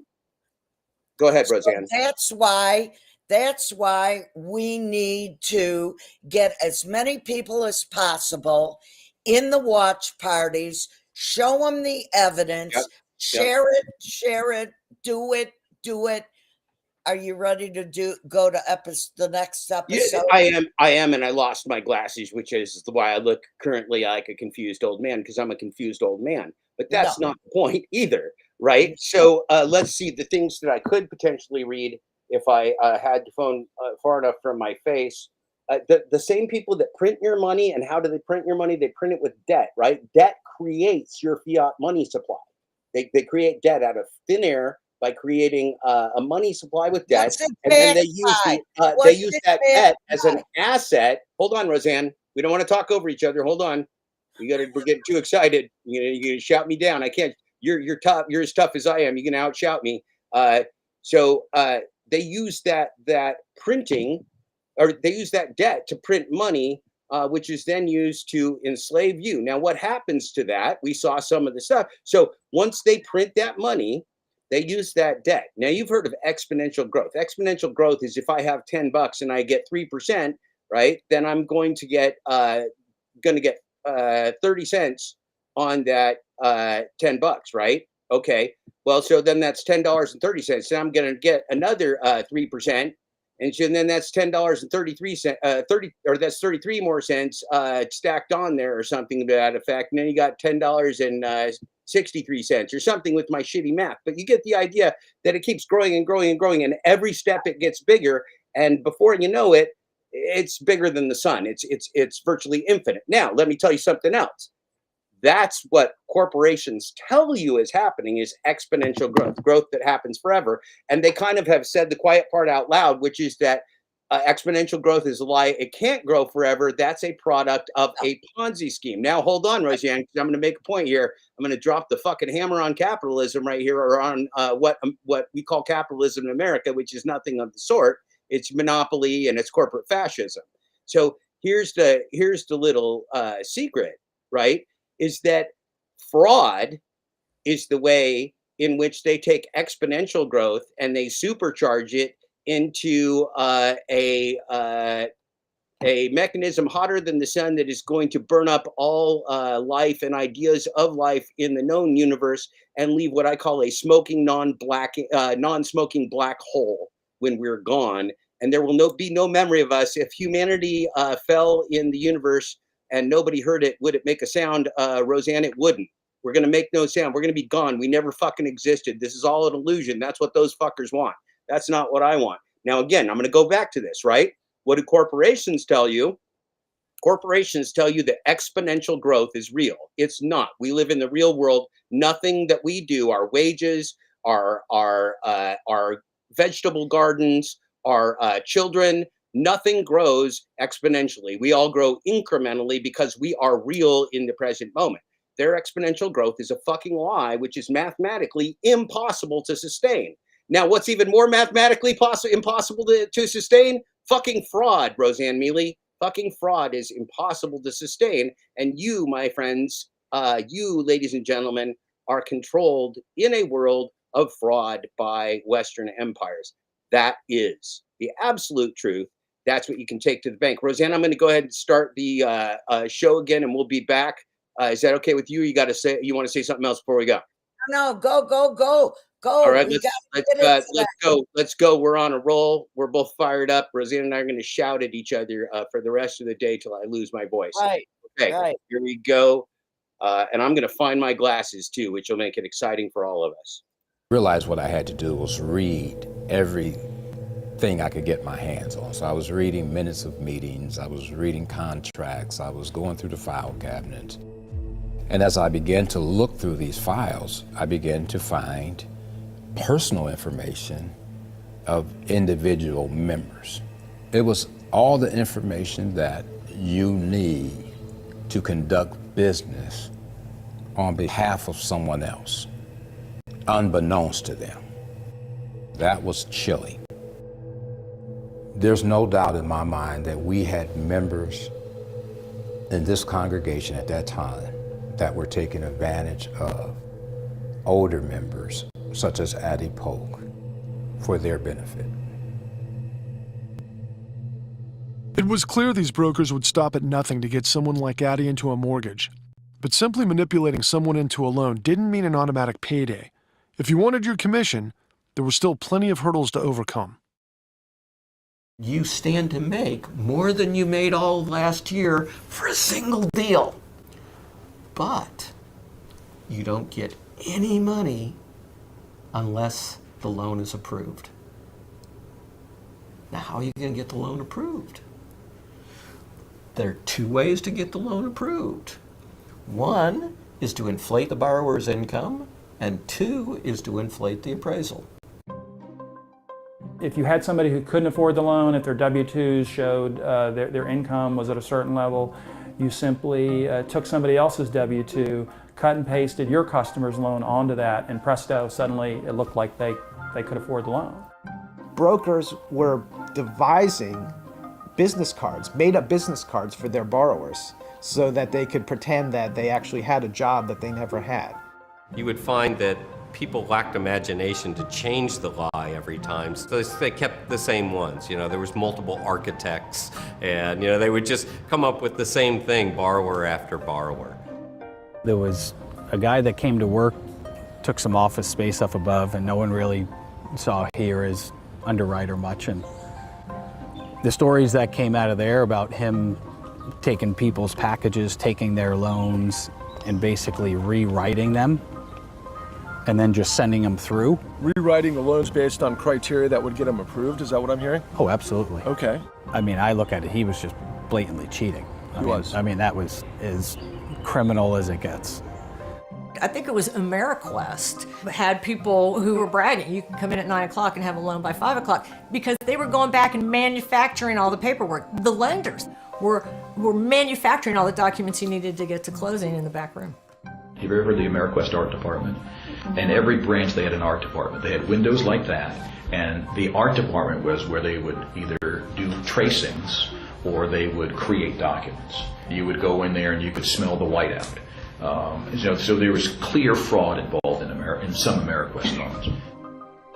It took next to nothing for a broker to inflate their borrower's income. But getting an inflated appraisal was a different story because it required finding an appraiser who was also willing to play ball, or perhaps compelled to do so. A fraudulent appraisal is critical to every single transaction that's out there.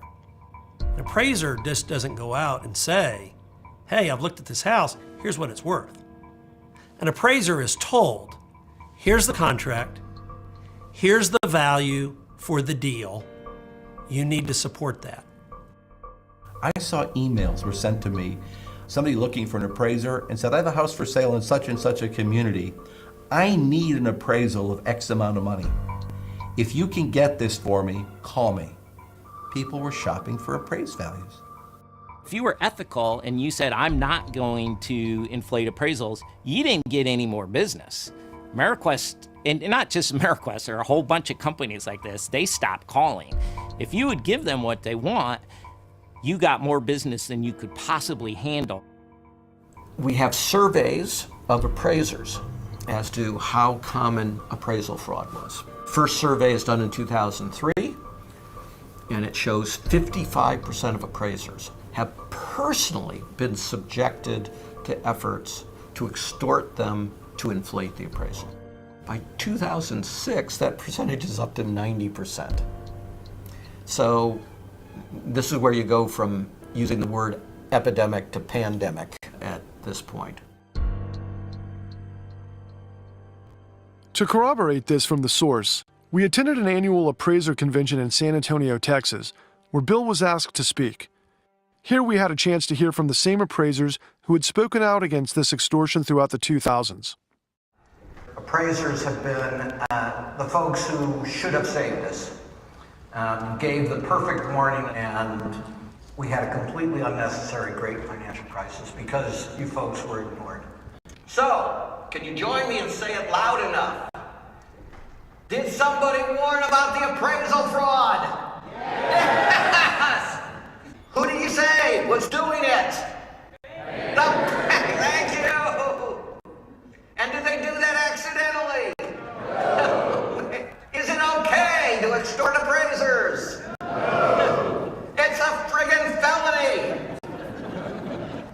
Is there anyone in this room who didn't know that they wanted inflated appraisals? Please raise your hand. How many people knew they wanted to inflate the appraisals? Thank you! Lenders, for the most part, do not want to know the real value of a house. Their goal is to close a loan. They need a document for their file to close that loan. They would tell us, hey, we need this to come in at $1.2 million, but it was only worth $1 million. They needed $1.2 million because they had to pull $200,000 out to buy a new boat. This was every day. It's like, wait a second, they're going to buy it for this amount? The value's not there. I promise you, the value's not there. And the lender was like, you don't know what you're talking about. I'm like, I do. I've been doing it in this neighborhood for 15 years. I know this building up, down, left, right. No one in their right mind is going to spend that much money because the market doesn't support it. Our client wants it. We're going to buy it. We're not going to hire you anymore. It was like, if you're not going to make our number, you're fired. Lender called me and he was going off on me that I didn't make the contract price. And so after he was done, I very smartly explained to him that my job is to make sure you have a job in 10 years, that your company doesn't make a loan on something when it's not worth it. And you know what he said to me? It was dead air for like 15 seconds. You really don't get it, do you, Anna? Click, and hung up on me. I was sitting there going, I can't believe he just did that. He doesn't get it. And guess what? In 2008, I learned that I was the ass and he was the one who got it. The person who has got the pinstripe suit, he wants what he wants. And he wants his loans to close. And if he can get a guy who's taken 3 classes and doesn't know what he's doing, but yet legally can do what he has to do in order for him to get his loan, he's going to hire those people all day long. They're not going to hire me because I'm going to say no. They're going to hire the guy who they can manipulate. No honest lender would ever inflate appraisals. If it's not really worth $240,000, if it's only worth $200,000, you're going to lose $40,000. So no honest lender would ever do this, which means it's the perfect thing. We actually use it in the savings and loan debacle to prosecute people and put them in prison. It always, always, always means fraud by the lenders. Equipped with both an inflated appraisal and an inflated income, there was one final hurdle a broker had to clear in getting the loan approved in order to get their commission: the underwriter. So the process of making safe loans is called underwriting. And we've known for centuries, literally centuries, that if you don't underwrite, you get the worst possible borrowers, and you will definitely lose money. But for years, it'll produce fictional accounting profits. What happened by the time you got to AmeriQuest and this thing blew up on steroids? The underwriting standards went to hell. They didn't give a damn about whether they were going to get paid back. From broker to CEO, the more loans that get funded, the more money everyone makes. But this doesn't work when professional underwriters are kicking out half of the loans being brought in because they're filled with fraud.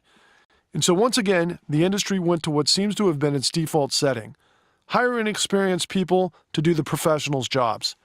And as for any professional like Rachel Steinmetz, life quickly became very difficult.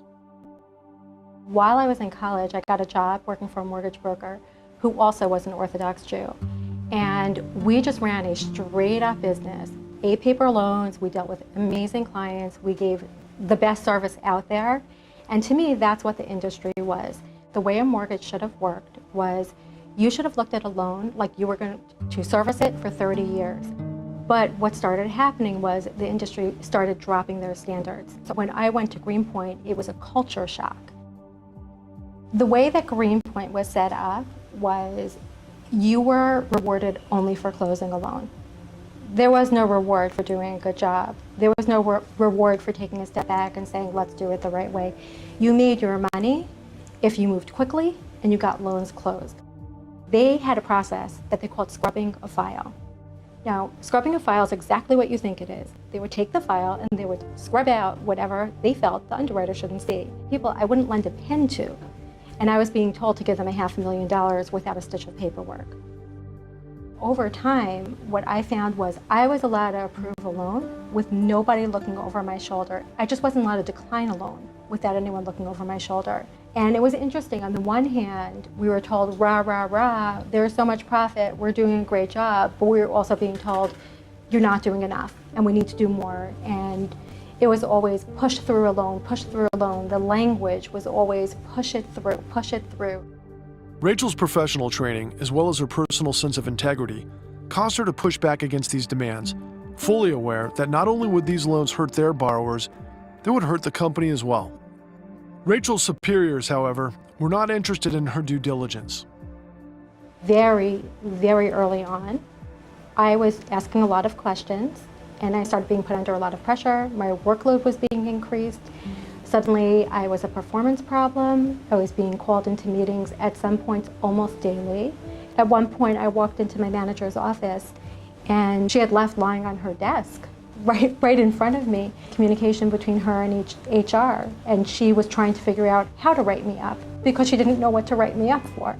So there was a lot of collusion that went on within the bank, and that made me feel even more isolated because there was absolutely no one to turn to internally.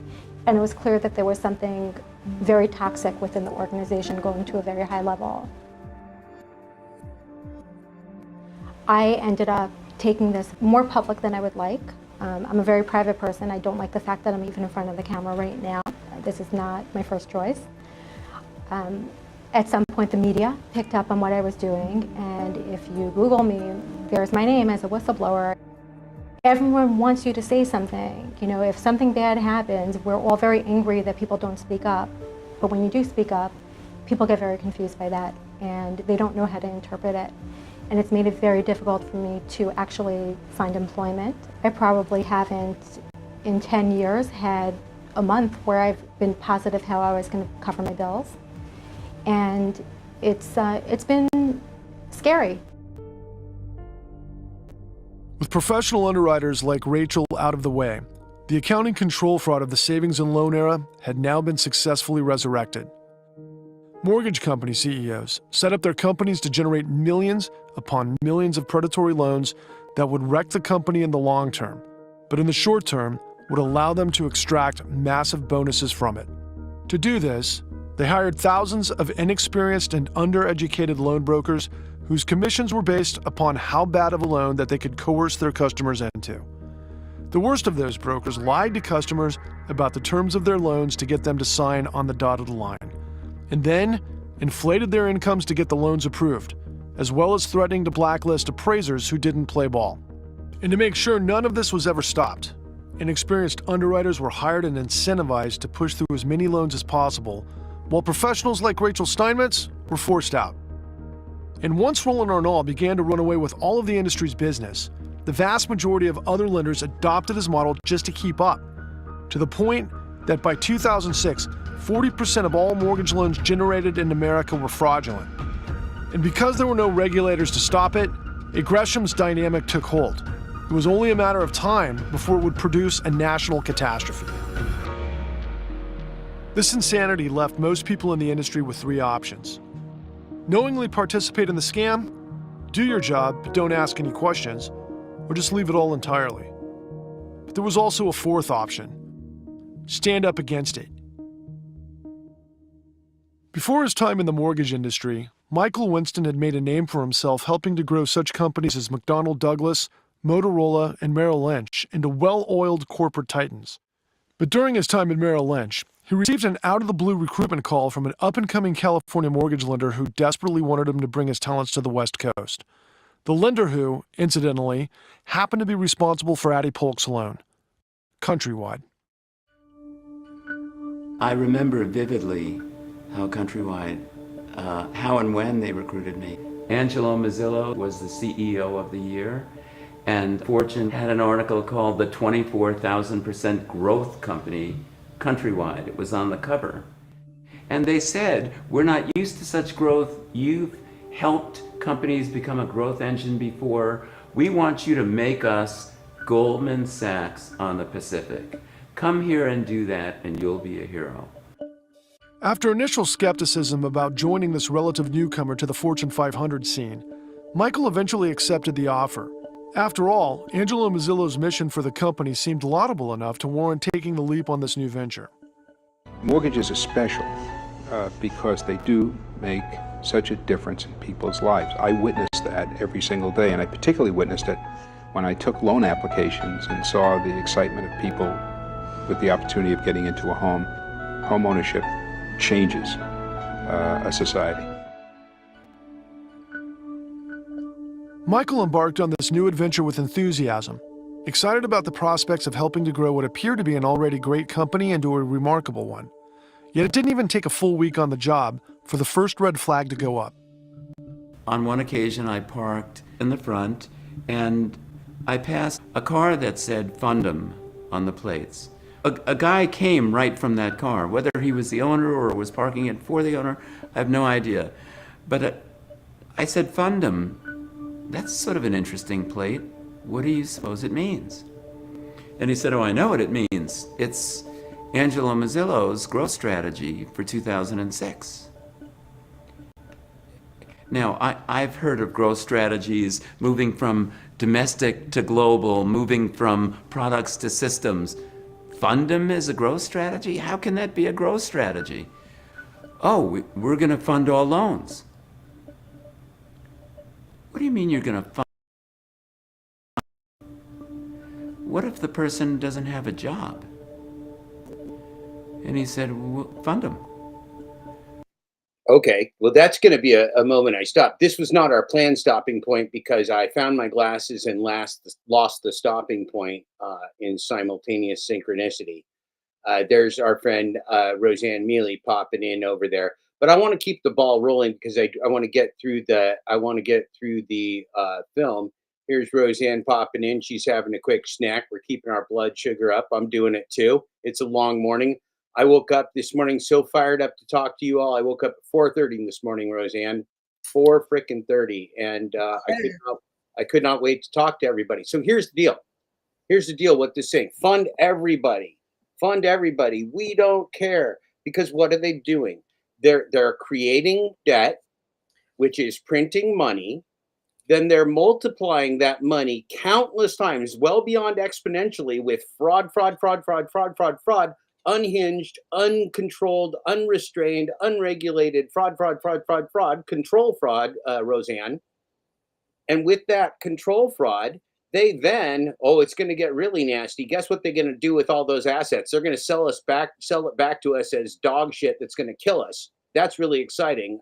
So before I'm going to turn it over to Roseanne in just a minute, but this guy, I stopped it because I blew through that. He's telling you everybody knew from top to bottom that this was shenanigans. But people, this is the banality of evil, right? If you go to the Society of Germany at the time when the Nazi party took over, or Austria when the Nazi party took over, these were people that liked painting and music and art and kids and everything else. They loved their in-group. They just didn't have very much empathy for their out-group, which Dr. Sapolsky taught us is about oxytocin in your brain, because we're just piles of goo, Roseanne. And that same oxytocin that gives me empathy for people that are like me can make me feel disgust. Yeah, disgust for people that are not like me. Now, that's a very toxic. It's a very toxic thing to have disgust for people that are not like you. It's another one of those mind viruses that come from cognitive biases. We're already predisposed to fear that which we don't understand and that which is not like us. So what I'm getting around to, so now they're going to take these assets, they're going to take this unrestrained fraud, and they're packaging it all up. Okay, but everyone knows that what's being created here in this giant, massive, whatever is bigger than a bubble, whatever is growing, a bubble the size of the known universe, $71 trillion of a bubble, 71 trillion. You know, that's a lot of dollars. That is, so 1,000 billion, 1,000 billion is 1 trillion. Okay. So that's 71,000 billions. That's just more than we can comprehend. First of all, it's an amount. Second of all, it's amount of money that doesn't even fucking exist. And third of all, they stole it all. Okay, go, Roseanne. But look at where it went. Whoop! I muted. I meant to mute me, and I muted Roseanne. Okay, the $71 trillion. It started with Barack Obama. 19 trillion, 20 trillion. Okay. Obama, Trump, Biden. The money. It's not just that they were printing money. You just named off, leaders of both sides of that's the right. oligarchy in the party. Right. So all three administrations, $71 trillion That's and right. counting. Yep. Okay. And it went illegally first. That's number one. It went illegally to bail out these banks, to go to private enterprises to feed the greed with PPP loans to private who weren't supposed to get it. Okay. So hold on. You just dropped the term, and I don't want to lose people. Okay, so if you remember, I'm gonna make a couple points here. I'm gonna throw it back to you, Roseanne. So a PPP loan, those were the loans that were essentially laundered money from the government while we were in shutdown and they were destroying our physical world and whatever economy we had left. Those PPP loans were unregulated fraud in which they just passed out money to their friends. And then what happened subsequently with those PPP loans is that once they didn't have to be paid back anymore, people just closed those businesses because it was about money laundering and making people rich without having to do anything, Roseanne. It was corporate welfare for corporate fascists. It was not whatever a PPP loan could, would, or should be, number one. Number two, my friend Brian, who's in the chat, has asked me to talk about learned helplessness. Learned helplessness is us.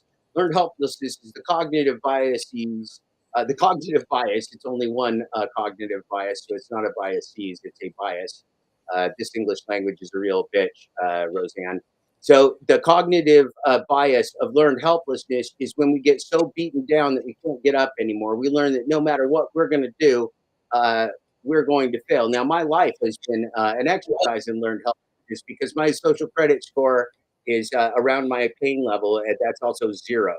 It's also a zero social credit score and a zero pain level because, number one, I'm awakened. I don't have to be in pain anymore because I don't live under other people's illusions. And number two, nobody gives a fuck about that because my social credit score is zero and I have no rating in the empire. But I don't care about my rating in the empire or my credit score, which is just a form of mind control. Okay, so that's number two. And then number three, before I throw it back to Roseanne, what I'm telling you with this broadcast so far, which is 2 hours, 35 minutes and 5 seconds long, is that everything that I have done with the first 56 years of my life and somewhere around 10 million words on Twitter for you and another 10 million words in different files that I have, that's around 20 million words I got for the people there, Roseanne. What I've done with all of that is study and research and document, which I've proven to people and I can do at a rate which you will never be able to read. Much to my dismay as the guy who wrote it, you can't even read as much as I fucking wrote. It's a problem. It's a real fucking problem. I said I was a defective pile of goo, but I'm a pile of goo nonetheless, and I don't take responsibility for it. It's not my fucking fault. It's not my fucking problem. Nor is it your fucking fault or your fucking problem what kind of pile of goo you are. But here's the point, though. Everything that I have told you through this entire 56-year-old person that is sitting here awakened and now in zero pain, like my friend to that side, to my right, everything I've done, this is the translation. These facts that are being shared with you for the con, this is the proof. This is how you know that I am not a conspiracy theorist. That's how you know that Patrick and Roseanne, although they scream at me and they get passionate, that they're not crackpot conspiracy theorists or whatever that thing would be before we found out most of our conspiracies were real and playing on our cognitive biases. See, there's the plural of cognitive biases, cognitive biases. So, Roseanne, here's the deal. Everything that I've been telling the people, this is the fucking proof. This is the con. This is $71 trillion of con that stole your housing, your job, your food, your employment, and your chance at the American dream. It does not fucking exist. Greshams Law, I proved it to you, and I'm going to ask you at the end of the show, did I prove it? And you're going to give me a thumbs up, thumbs down. If you give me a thumbs down, I'm going to cry on air, and my eyeliner will run like J.D. Vance. So you cannot be legitimate in a corrupt system. That's Greshams Law. That's Greshams Law. You cannot be corrupt. You cannot have good money in a bad system. You cannot have freedom under corporate fascism. Okay? And so that's what we have. You have to awaken to it. Once you awaken to it, doing something about it becomes very simple because you're not subject to the illusions anymore. You're going to be living with more clarity. What this does, and that's part of narcissistic empire abuse, and I know I keep saying I'm throwing it back to Roseanne, but I'm all passionate about this stuff too. The thing about narcissistic empire abuse, narcissistic abuse in general, it leaves us confused and depressed, gaslighted, and diminished as human beings. That's my favorite one. Diminished as human beings. Who feels diminished by all this fuckery that we are seeing, by these people who are telling us that this is a legitimate system and we are diminished as human beings to the point of being genocided at this very moment? And if it's not you, just because you're not fucking high enough on the list yet, because somebody in your family's got some wealth or whatever other privilege you have, you're going to climb the way up the fucking list real fast.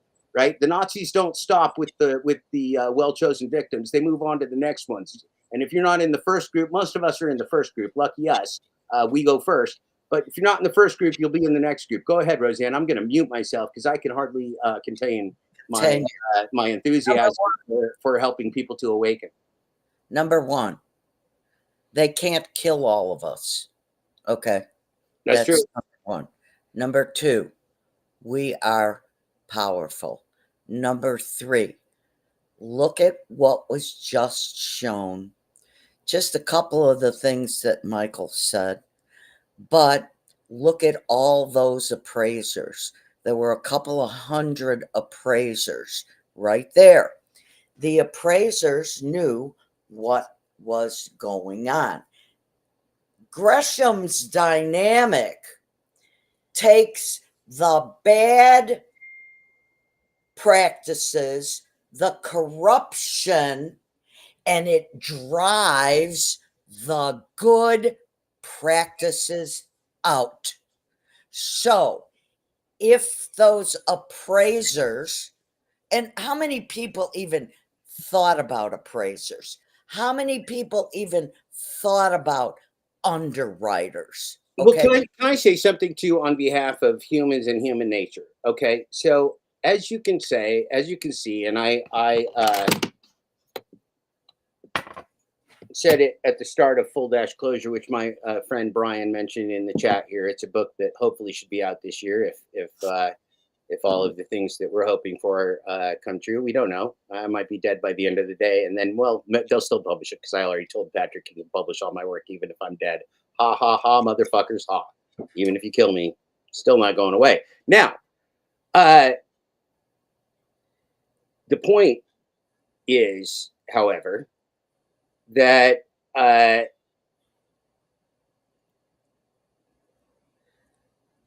you stumped? No, I just stumped myself and lost my train of thought. But the point is that this credit score, this thing that we're being sold, is a complete and total illusion. I know I was going to make a point. Well, thank you, Brian, for saying Full Dash Closure is masterpiece. But so Jackie made the point, right? We've got credit scores. We've got all kinds of ways for keeping score. Want to know what my score board is, Roseanne? My scoreboard is, will my kids be alive in 5 years? Right now, the scoreboard, we're behind. We're getting drubbed, and it's not looking so good. My scoreboard is, we win if my kids are alive in 5 years. We win if most of the people in this audience are alive in 5 years. I don't even really care if I'm alive in 5 years. I'm not so worried about that. But the human race, I do not want to see, and you do not want to see, it disappear into a smoking, non-smoking black hole. Now, crackpot realism, the American empire, and organized criminals who don't want their Ponzi scheme to ever end are willing for you to die so their Ponzi scheme can continue for as long as they're alive. And then they're willing to let the human race die as well, because that's how greedy and evil this ideology behind our empire really is. And that's what crackpot realism is. It's the ideology behind your empire. It's the real way decisions are made, and your votes and your credit score and your taxes and your fiat currency and your real estate prices and your corporate monopolies and corporate fascism are all just parts of the illusion that keep you bound in chains as a slave to an empire, a wage slave to an empire, an app slave to an empire, a chattel slave to an empire. It doesn't matter what kind of a prison slave to an empire. It's all just different varieties of slaves. And that's not what we want to be. We are not here to be diminished by narcissists. We can live with them. Maybe we'll forgive them. Maybe not. Maybe we'll be their neighbors as they awaken down the road. And some of them will never awaken, but that's okay. They can still live their lives as little narcissists. They can look in the mirror all day. They can get expensive haircuts and professional hair washes like Pedro DoorDash Santiago and look fabulous all day long in their narcissism. We'll be fine with that. But they cannot rob us blind, make us homeless, genocide us, take our medical care, food, and nation to a monopoly of techno-feudalist monsters that are not here in our present moment and want us dead. They can't do that. We're not signing up for it. Go ahead, Roseanne. Okay. Now, at the moment, we have Trump and people who follow him. Yep. Trump has done on a small scale exactly what the United States government, and I will say the Fed in particular, has done illegally. They started it secretly when Obama came in, and they had Bernanke and Paulson and Geithner, the trio. Okay. And we're being told, right? We're being told these are the Svengalis. These are the geniuses. Yeah, they know everything. That control our money supply and keep inflation away and keep everything afloat. That's all a lie, right? So these people that are being held up as administrators and heroes are what we call front men.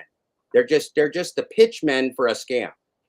My friend that you saw in episode 1, Tom Murphy, who led the police investigation in Summit County, Ohio, calls them criminals in suits. Yeah, that's what they are. No shame. The attorneys general across the country could have filed RICO cases against all the. That's right. Okay, and so RICO case, if anybody's ever heard of a RICO. The law didn't work. Nobody's enforcing the law. The law isn't being enforced against Donald Trump.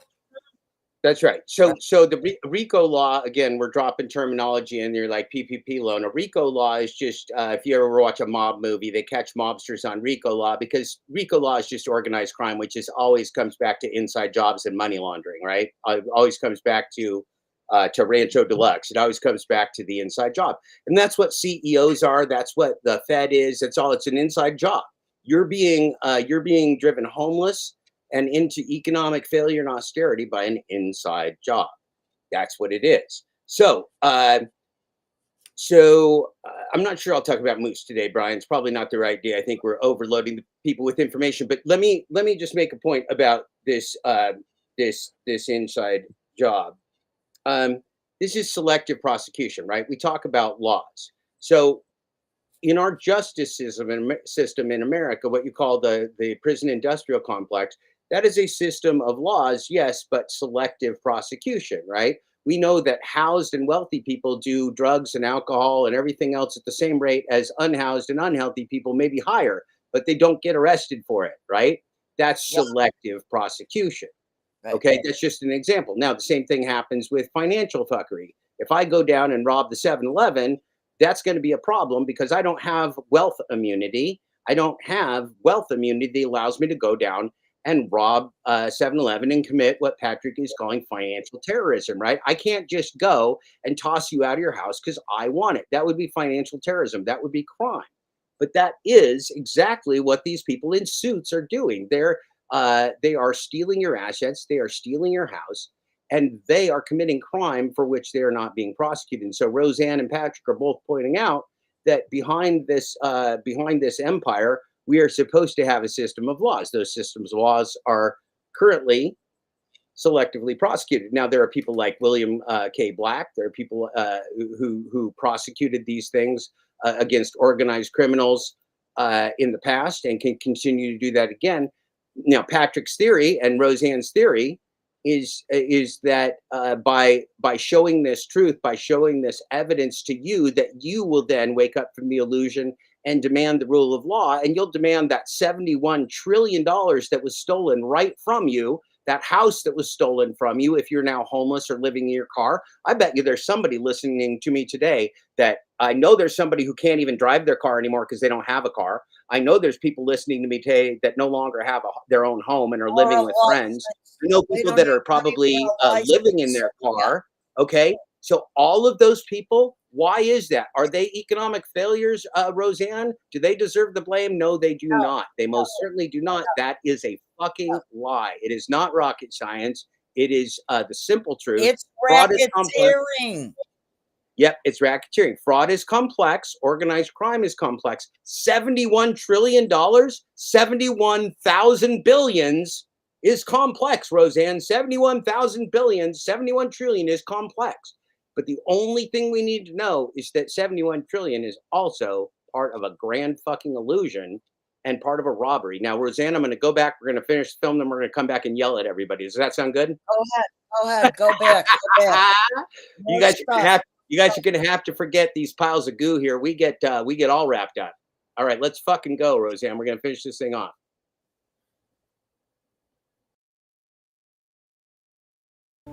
What if he doesn't have a job and doesn't have any assets? Fund him. And finally I said, I don't understand.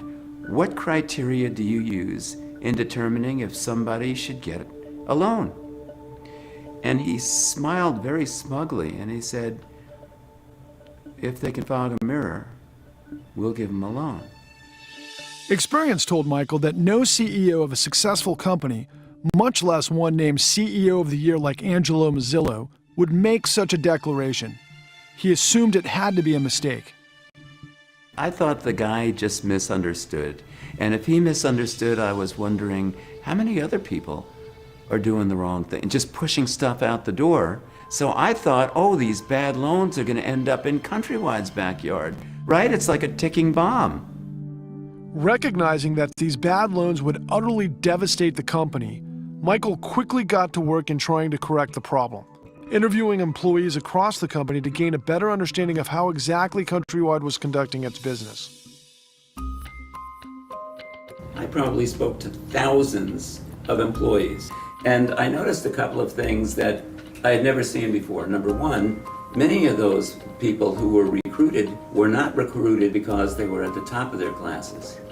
They were recruited specifically because they were at the bottom of their classes. People who had delivered Domino's pizza for a living, and they were making a fortune originating loans, oftentimes to people who were not interested in a loan. They had the most aggressive marketing and sales campaign I had ever experienced. When I couldn't get a question answered, I went to the next level, and the next level, and the next level, all the way to the top, including the chairman of the board. Everyone at the company was strangely tight-lipped about the details of their lending operations with Michael. And this proved true all the way up to Angelo Mazzillo, who instead of speaking with Michael, sent his head of HR, Leora Gorin, to deal with him instead. He called Leora and said, no, I don't want to talk to Michael. Stop all this stuff. It puts us in the spotlight too much. We don't want to be in the spotlight. His assistant handed me a note and said, Leora wants to see you immediately. And she said, people are getting concerned about your relentless, with a straight face, questioning about our loan packages. That's not what we hired you to do, question our people on that stuff. Stay away from it.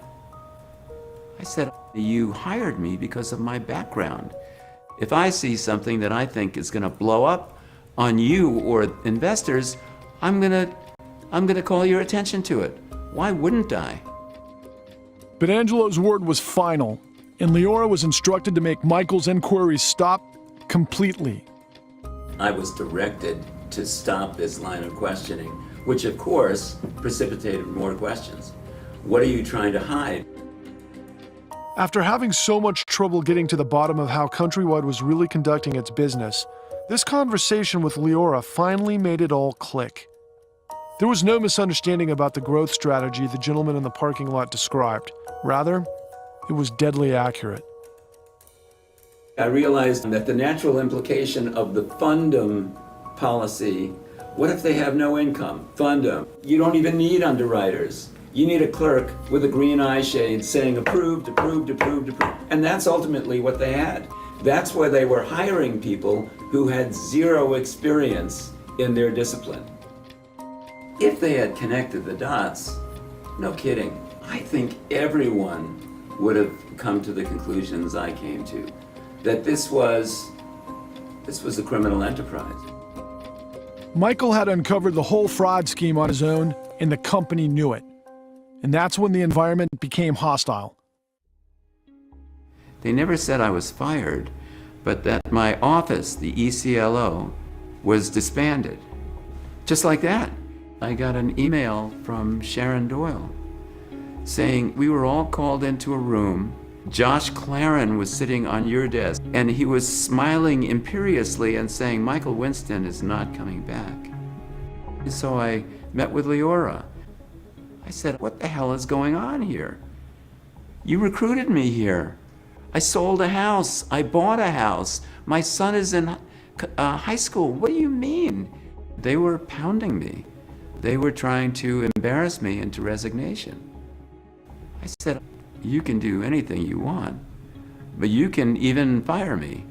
But I'm not gonna resign because you want me to. I did the right thing, and you're doing the wrong thing now. 2 weeks later, I learned years after, a target was put on my back. This came from Mozilla, right? Yes. He's not Countrywide. I want him terminated immediately. Was seen in court on an email drafted by Angelo Mazzillo. But Mozzilla's letter never had a chance to take effect. And that's because the ticking time bombs that Michael had been warning about for over a year finally detonated. Subprimes are starting to reset, causing mortgage payments to go up and homeowners to default. The defaults right now are incredibly high at unprecedented levels, and there's no evidence that the default rate is tapering off. Those defaults almost inevitably are leading to foreclosures and homes being auctioned and home prices continuing to fall. What you seem to be saying is that there is a very predictable time bomb effect here. Exactly. I mean, what happened was as soon as in 2006, home values started to level off and then started to inch downward, that's when the whole sort of Ponzi scheme collapsed, because no longer could you or one of your competitors take someone out of a bad loan because there was no equity left in the house. All of the AmeriQuest type loans, it all ends, right? They're gone. The AmeriQuest, the New Centuries of the world, all of those companies, they went out of business virtually overnight because they don't have any assets, right? They're not a bank. They don't have deposits. They don't have savings accounts. They don't have anything like that. The market froze up and they're done that fast. This company is gone. I mean, just gone. And it was a big company and it's gone. And you saw people in there literally crying. I mean, just crying. We were pushed to do sales. We were doing things in the branch and within the company that clearly were problematic to get the numbers up. And they closed 12 branches in June. 500 people were laid off. And by August of 2007, the entire operation was shut down. I'd be lying to say if I didn't have part of me that said, yeah, this was top heavy for a while and we probably all saw this coming, but just hoped the day would never happen when it came full circle. Mortgage giants across the country were crumbling under the weight of their fraudulent loans. Yet as the AmeriQuests, Greenpoints, and New Centuries of the world all collapsed in ruin, one lender was still hanging on for dear life, determined to defy the inevitable. Can you categorically say, we will avoid bankruptcy? Well, I can't categorically say, no company can say they can avoid bankruptcy because no company, it can be guaranteed they can't go bankrupt. But I can tell you, we're a very solid company. Despite being in dire straits, Angelo Mazzillo maintained that Countrywide was as healthy as ever. And he wasn't just using this line on the public. The story they told their people was, we're going to be stronger than before. We're going to be the only one left. Somebody said, so are you saying we should buy Countrywide stock? They said, I'm saying you should back up the Brinks truck and buy Countrywide stock. As these guys are selling their shares hand over fist, they were encouraging us to buy. You got to remember that were a survivor. You're interviewing me. I mean, you look at, the other day, Greenpoint, New Century, AmeriQuest. We just go right down the line of companies that have been around for years. All these companies are gone. At the end of the day, we're the only game left in town. Ultimately, Countrywide became insolvent. Literally, they had drained all their lines of credit. Countrywide was worth nothing, and no one would lend them a penny. All of the bonuses that we were to get were stopped. Ironically, Angelo's bonus didn't stop. He earned his highest bonus the year that Countrywide became insolvent. Once the dust settled, stories began to emerge that Angelo Mozilo had been paying himself at least 5 times more than any other CEO for a similar-sized company, despite the fact that the vast majority of the company's profits over the course of the decade had been fictional. As authorities investigated Countrywide's collapse, the giant bonuses extracted by Mozilo raised a giant red flag, which ultimately led to federal charges being filed against the former CEO. The Securities and Exchange Commission filed suit against Angelo Mozilo, former head of Countrywide Mortgage, accusing him of insider trading and fraud. The government claims that in 2006, Mozilo knew Countrywide was engaged in risky lending practices and headed for collapse, even as investors were assured all was fine. The SEC claims in a 2006 internal email, flying blind is how Mozilo described the company's financial picture. If criminal charges are brought and successfully prosecuted, Mozilo could be forced from his gated community into a jail cell. Pierre Thomas, ABC News, Washington. As echoes of the S&L debacle became ever more apparent in the now growing mortgage crisis, federal authorities began to open investigations on nearly every CEO of a major mortgage company. But where the S&L investigations had led to thousands of industry insiders being hauled off to prison for fraud, the investigations into mortgage lenders led to a much different outcome. What replaced prosecuting companies criminally and what replaced going after individuals at the highest levels were settlements for money. Corporations wrote checks and settled with the government and then promised not to do it again. Angelo Mozilo, he did have a big settlement with the SEC, but it was largely paid for by insurance that Countrywide had taken out for him. Same goes with several former executives from Washington Mutual. There was a big settlement with them, but again, the amount they paid was something like $400,000 between a few of them. And then tens of millions of dollars were paid by these insurance policies that had been taken out in case this happened to them. The people who architected this huge systemic fraud have done 10x what they need to do to spend the rest of their lives in jail. Yet, no one's been indicted, no one's been prosecuted. The systems that we think protect us from the bad guys, in actuality protect the bad guys from us. And for the ultimate illustration of this point, you need to look no further than what finally became of the man who started it all. We went after Roland Arnall when he was a savings loan. That was strike one. Then the Justice Department comes after him for discriminatory lending. Then the Federal Trade Commission comes after him. And then 49 state attorney generals come after him. So depending on how you count it, that's 3 or 4 strikes already for Roland Arnall. And as I always say at this point, so with this 3 to 4 time loser, did we A, prosecute Roland Arnall, or B, did we make him our ambassador to the Netherlands? And of course, we made him our ambassador to the Netherlands. Who made him, just to remind us? That would be the second President Bush. Roland Arnall was the largest single political donor for in many time periods. Arnall and his wife became the single biggest contributors to the Bush-Cheney campaign in 2004. Is there any way to talk to you just for a minute about this? Something he was not eager to talk about during the campaign. Such a wonderful Brian Rock. At his Senate confirmation hearings, Arnall said he was not involved in day-to-day operations at AmeriQuest and blamed the problems on rogue employees. When we found out they were let go, an action was taken so that it wouldn't happen again. In the end, the little guys got punished, whether it's whistleblowers who did the right thing and they lost their jobs, or whether it was the small-timers, loan officers and mortgage underwriters who committed fraud. They were the ones who got punished. In terms of prosecutions of high-level people who were involved in fraud, had knowledge of fraud, not much has happened to them. You know, Roland Arnold died a billionaire.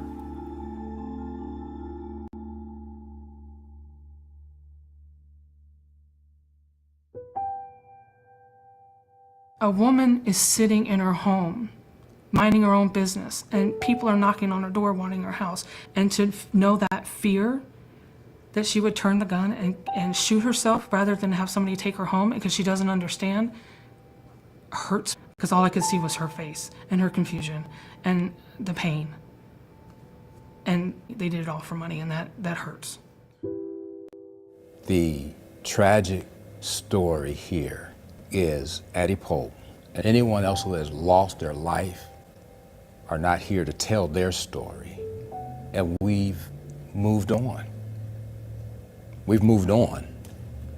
And I hope, I pray that we can come to some sort of common ground that people need protection from those who are seeking to make profit. People need protection.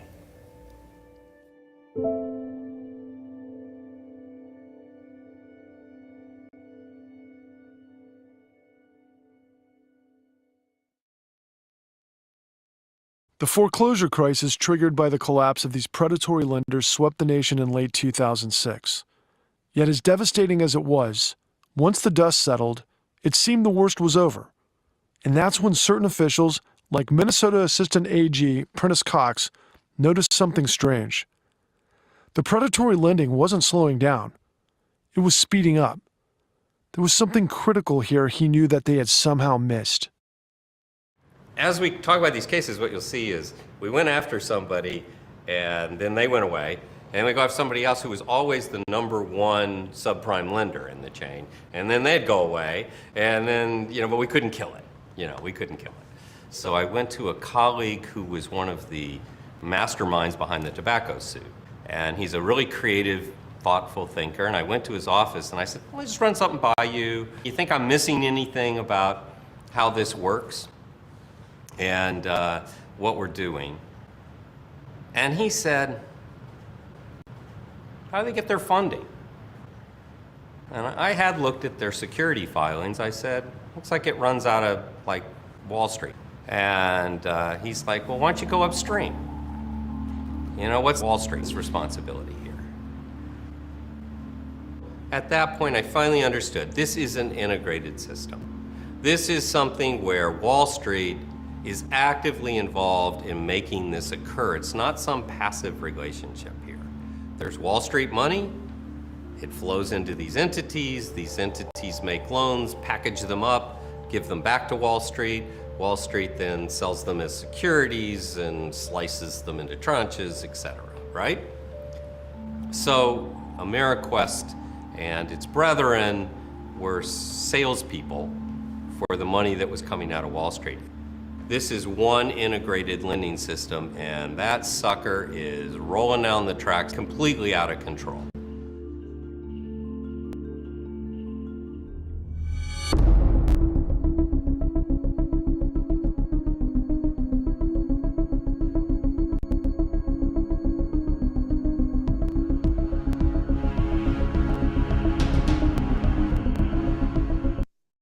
They say she comes on a pale horse, but I'm sure I hear a train.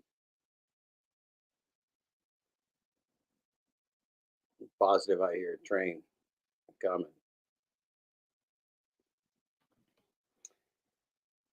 Couple thoughts that I have before Roseanne joins me again up here. Very inspiring, very inspired folks in the chat. Brian, Patrick, Jackie, appreciate you very much. This is a long haul. This is for those of you listening. This is 3 hours and 6 minutes and 56 seconds and counting of truthy goodness, of the full disclosure of our full dash closure and truthy goodness. This is what Patrick Lovell's website looks like. It's a clean new deal. This is going to be a repository for you to find this evidence if you want to look at it for yourself. I hope you do. There's a lot of stuff on here. Maybe I'll be on here someday if I grow up to be successful. You never know. You never know what could happen. I'm going to show you something else as well. Got a couple little surprises for you. First of all, there's a couple pinned tweets up here. Number one, you can see there's the Con episode 2. That's how you can go watch it for free at thecon.tv. Number two, there's Patrick Lovell presents the Clean New Deal. That's how you can go to the website and read the facts for yourself if you want to. But you also just need to know, no matter what, that the illusion is done. And then you can come back and watch 3, 4, and 5 with me too. That'll be fun. We got 3 more episodes to go. And then for the 6th episode, Patrick Lovell is going to join me on the screen here. And we're going to both yell at you. Or maybe talk very calmly, hopefully. We will try to meditate and keep ourselves calm. Now, a couple different things that came up during this, again, before I pass it over to my friend Roseanne Miele, is that learned helplessness. I know I was going to make a point about it. I think it was the one that left my head while I was talking to Rose. And so I stared at you with the doughy-eyed stare of a man very confused, very old. I'm a confused old man. Leave me alone. Learned helplessness. Okay. So I had that learned helplessness, right? Because I've learned that nobody is going to give me a job ever. Why is that? Why is that? Why is it not make any sense for me with my MBA from Duke and my 56 years of lived and work experience to get any employment anywhere? Because nobody fucking wants me. You know why nobody fucking wants me? Because I told the truth, and you're not allowed to do that. I have a little story for you. When I was in the corporate world, there was a very clear fraud going on, and I was the only one. That's one out of somewhere, I think, around 90, which is that 9 times. I was the one out of 90 that said, no, thank you. That's not what I do for a living. Go fuck yourself. Now, the consequences, by the way, Roseanne Miele, for saying that's not what I do for a living, go fuck yourself, is that you may never work again. You may never work again. You may be starving and dying on the street. I'm starving, dying on the street. Well, I'm not, but I have some very special skills that I put to use: cooking, cleaning, doing dishes, scooping cat shit, and other very special things that have kept me alive without economic currency or freedom. It's not a great way to go. Most people don't want to do that. So if you want to know why the people that were pushing all of these things through because their boss told them to, were doing it, it's because they don't want to be me. They don't want to lose everything from the empire that the empire has to offer and have nothing. That's not a lot of fun. But I chose to do it because that's who I am. Now, again, that doesn't mean they're not good people or I'm better or anything else. That's a product of the pile of goo that I am relative to the pile of goo that they are. And for some reason, I'm a fortunate pile of goo. I'm a grateful pile of goo. I'm able to stand up against people that that are not grateful piles of goo and are more greedy or more scared. I have a fear deficiency. And I'm going to show you something here. This is evidence. I'm going to turn you off and turn me on there for a second, Roseanne. This is evidence of Jeff Thomas Black's fear deficiency. Here's what fear deficiency looks like. And by the way, this is a truth you'll never see because I shut down Portland City Hall and the Portland City government all by my little self with peaceful disobedience. And they never even got me convicted of a crime, although they had many, many charges and many, many arrests against me. Because you know what? I don't play by stupid rules. I don't play stupid games and lose stupid prizes. So let's watch what a real asshole looks like who will never work again in this shithole empire. That is true. Be careful what you ask for. Be careful what you ask for. Be careful what you ask for.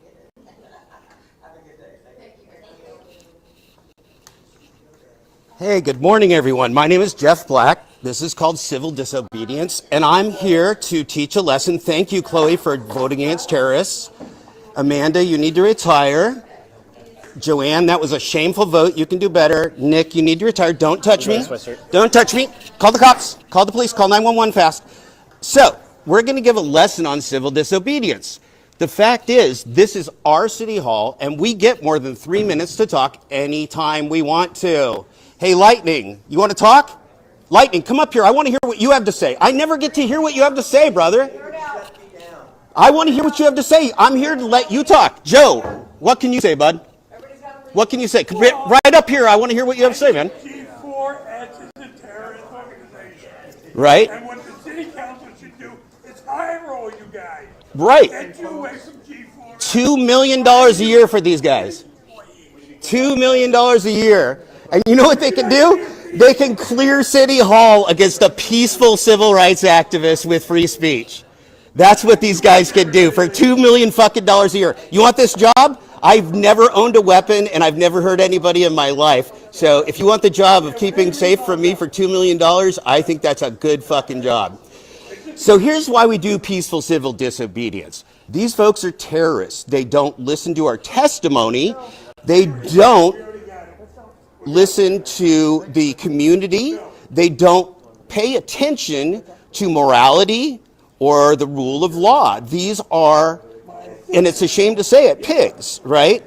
And so even Chloe and Joanne, who are both people that come from a civil rights or activist background, they lose that when they sit up here on this wall of terror, right? On the Ted Wheeler wall of terror. Because once you sit up here, you're on the power team. So you lie for the pedophiles, you lie for the police murders, you stand by and watch the carnage of the city because you're now protecting it, right? That's what your city council does, is they protect your tax dollars from the people that the police murder, from the children that the mayors rape, from the police brutality that happens in this city, the $1 million cops, all the suits that come stomping Peggy Zembrowski's 60-something-year-old face into the cement and getting along with it. And so this nice young gentleman and this older gentleman and this nice lady, these people are paid to not let us talk about that because I've extended past my 3 minutes. I have extended past my 3 minutes. And I think I'm going to extend so long today that I might go to jail. And, you know, that's what civil disobedience is about, is breaking laws that are immoral, breaking laws that are illegal, right? These people are nothing. These people are contractors. They don't represent the people of Portland. They don't represent the law. They don't represent any taxpayers. These are mercenaries. Their firm murders children in overseas, tortures children, kills children, teaches Israeli soldiers to kill Palestinian children. They in turn teach U.S. cops to kill people. So the reason that these people are paid is to keep people like Ted Wheeler in power. Ted Wheeler has to stay in power at all costs.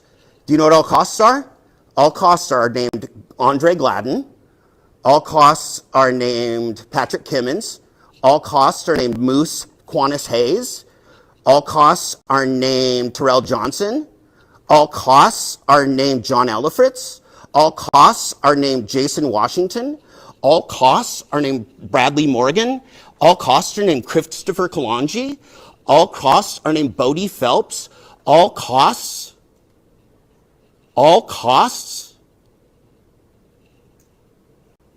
That's what these guys are defending. How many murders did I just whip off the top of my head? How many families did the city of Portland drop a nuclear bomb on? And then you've got over here, what you got over here is the city attorney's desk. This is the person that is paid to destroy families after the Portland police murder them. That's what they do. That's their job. That is their job. Somebody gets paid to do that. Just like these people who have families and everything, probably just real people like you and me, mothers, fathers, kids, all kinds of shit, but they volunteer to do this mercenary job and try and basically silence the will of the people. City Hall does not have free speech. Joe Walsh, great civil rights activist that was here, Joe Walsh, who set precedents with his great action in civil rights and civil disobedience in City Hall, who's a hero of mine. Joe now calls this, instead of the den of sulfur he used to call it, now he calls it the den of terrorists, which is a great thing to do. And look, the Portland police are here. It's my favorite pig. I am good. I am good.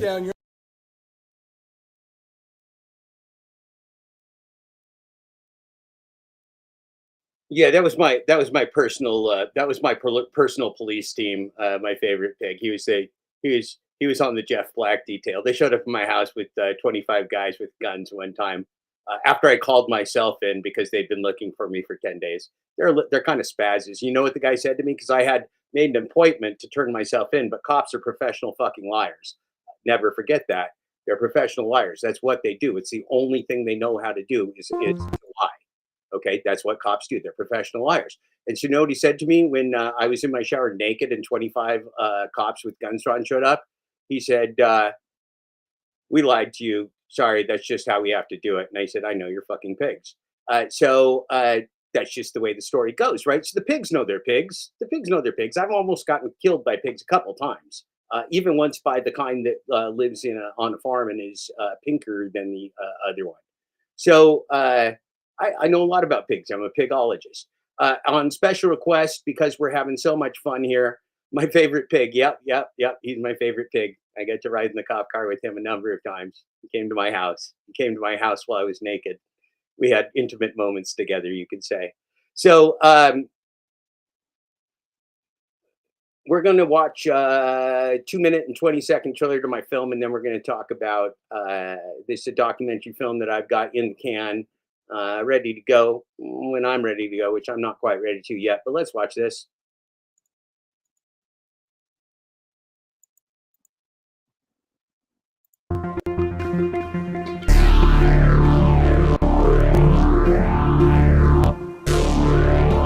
Now, Oregon has a history of racism going back to when the state was established. Its constitution actually prohibited minorities from living here. It was built by a white supremacist majority, and as such, it's taken a long time for them to try to face the reality of where they've been and what they need to do moving forward. The challenge here is that the cop watchers are people that keep us safe. When the camera's on, the police behave. This is a fact. I still can't tell you why I knew something happened, but there's just something in my gut that tells me something's wrong. How do you think he made it from inside the house to this spot right here where we believe he was killed? He was called Moose because he looked like Bullwinkle when he was born. He was a very ugly little baby. He grew into his features. So you can see Eli Ritchie, who's being persecuted by the city of Portland for filming police legally, including the police chief, who by statute is on duty 24/7, 365. And then you arrested me for a probation violation to find out that I was on probation, and then you said that I interfered. What we have going on right now in Portland is a cover-up, and the first line of battle is the cop watchers. Take this phone, leave it on speaker, so they can witness it. John Elfritz was inside City Team Ministries shelter, experiencing a mental health crisis. When 8 officers stormed into the homeless shelter with their assault rifles and weapons drawn and a police-trained canine dog. We just heard a couple of days ago that the 8 police officers that shot and killed him have been exonerated. Stefan was born in Israel. We absolutely need to be in the streets.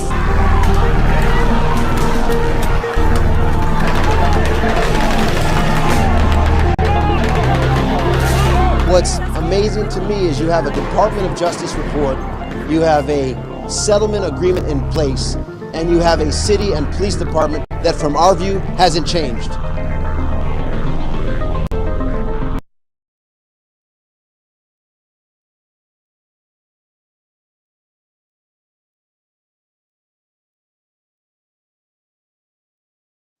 Well, that's some emotional stuff for me. Those are my families. Those are my friends. That was my personal civil rights advocacy that I did without money or compensation, and a film that I made out of my own pocket to tell the story of the people who are families of victims of police murder. And it's a story that's never been told by anybody and can't be told by anybody because nobody besides yours truly has ever been stupid enough to advocate for the families of victims of police murder, because it's a monstrous activity to be involved in. And it will take you all the way down and maybe get you killed. So I did that. I'm very proud of that. That's going to be shown someday, I hope, if I'm still around and alive, and maybe if I'm not around and alive. Nevertheless, it is what it is. And that's something I'm very proud of. I let my good friend Hilton Ariel Ruiz, the director of that film, my partner in that film, which I wrote, created, directed, and produced. He directed it and is a lifelong, very accomplished film director and filmmaker.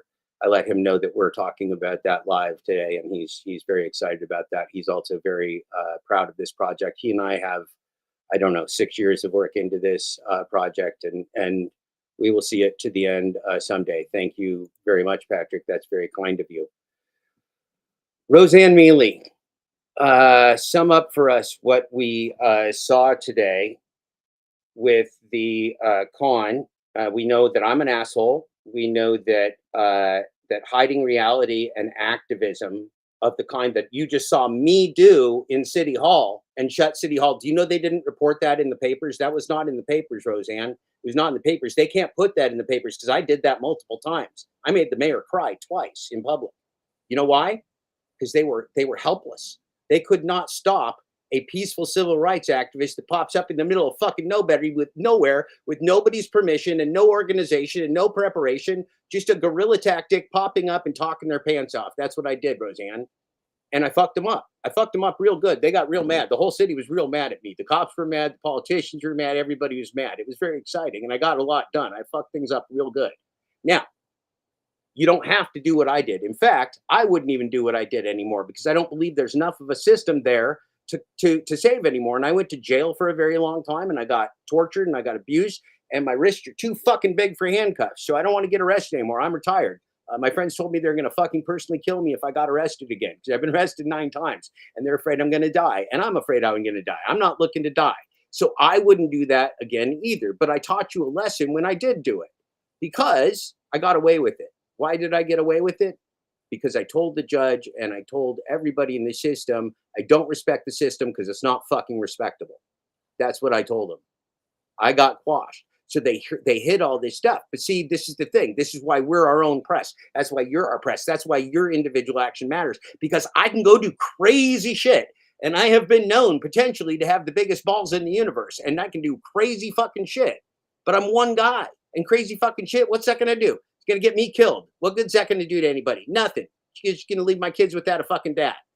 Right? And I like living. It's a lot of fun. I'm having a really good fucking time today, if you can't tell. A really good time today. This is what I wanted to do. This is what I wanted to tell you because I care about you and you're my friends and you're my community and you're my fellow human beings. And this fucking matters. Okay? So what I'm trying to show you is that I hung it out there for a really fucking long time. Roseanne's been hanging it out there for a really long time. Patrick's been hanging it out there for a really fucking long time. We're willing to die for the cause because we're a bunch of 3 fucking idiots. Brian C. in this, holding down the chat from the gig economy police and from DoorDash Sucks. He's been doing this for a long time. He also put his ass on the line and has been working as an app slave when he could have done other things because he wanted to know what your life is and what you're going through. I need to know what your life is and what you're going through because we're all the same people. We're all the same pile of goo. I do not need or want any special privilege. If I ever ask you for immunity, you should kick my ass. You know what they say about the Buddha? If you meet the Buddha, kill him. Okay? If anybody asks you for immunity, smack them in the fucking teeth and knock their front fucking teeth out. Because nobody worth immunity would ever ask it from you. Nobody worth immunity would ever ask you for it. And the police have qualified immunity to walk in and gun me down before your very eyes and go home and have a beer. Okay? And they'll get high fives for another good police killing. Okay? They could do it right now. And if you don't fucking believe me, that's because you don't know the truth. I do. I have been tortured by the cops. I've had guns pointed at me by the cops. I've been in solitary confinement, and I've talked to families of victims of police murders, and I've talked to police officers who are ex-police officers and blew the whistle. I know this fucking system. I was called the mad scientist of police accountability by Alex Salazar, who was part of training day in the Rampart Division in Los Angeles. I know what I'm fucking talking about here, and I put my life on the line for it. How does that correlate to what we're doing today? It's civil rights, and I'm trying to keep you fucking alive. Because that city attorney is the fucking spaz that signs your death warrant. Those police officers are the guys that'll carry out the fucking execution of you, me, or anybody else. Why? To hold up a fucking Ponzi scheme of oligarchs. Because this is an old organized criminal empire that we are in. When you have the truth, you're bulletproof. One would hope. I don't know. I have never tested the bulletproof theory, and I don't want to. But you never know. We all die. That's not that big of a deal, right? If you're in fear, what did they say? You know, a man in fear can die many times. A man without fear only dies once. I'm only dying once, motherfuckers. All right. Sorry to call you bad names, but this is an explicit podcast. Apple Apple iTunes told me so. Okay, Roseanne Miele, I'm going to stop talking. You start. And, okay, that is why everything you just said, that is why people, everybody here needs to continue watching episode 3, 4, and 5. Okay, that's one thing. We'll be here, and I don't know what day we're going to do it, but I will make sure to notify you. It's going to take me at least 2 days to recover from this, but maybe next week, Monday or something, we'll do episode 3. Okay, and then I want everybody to meet the people in the con. I want them to meet them the way Patrick has met them and the way I have met them. Up close and personal, hear them give their evidence. You heard Michael Winston. You heard Bill Black. There was one other person. They consider themselves brothers. His name is Richard Bowen. These 3 brothers started a group, whistleblowers. You want to talk about getting lives destroyed. I keep up with Richard Bowen. He and I have become buddies. Michael Winston, you know, Angelo Mazzillo, well, he's dead, so he's gone, but they did terrible things to Michael Winston, and he really can't talk anymore. Okay.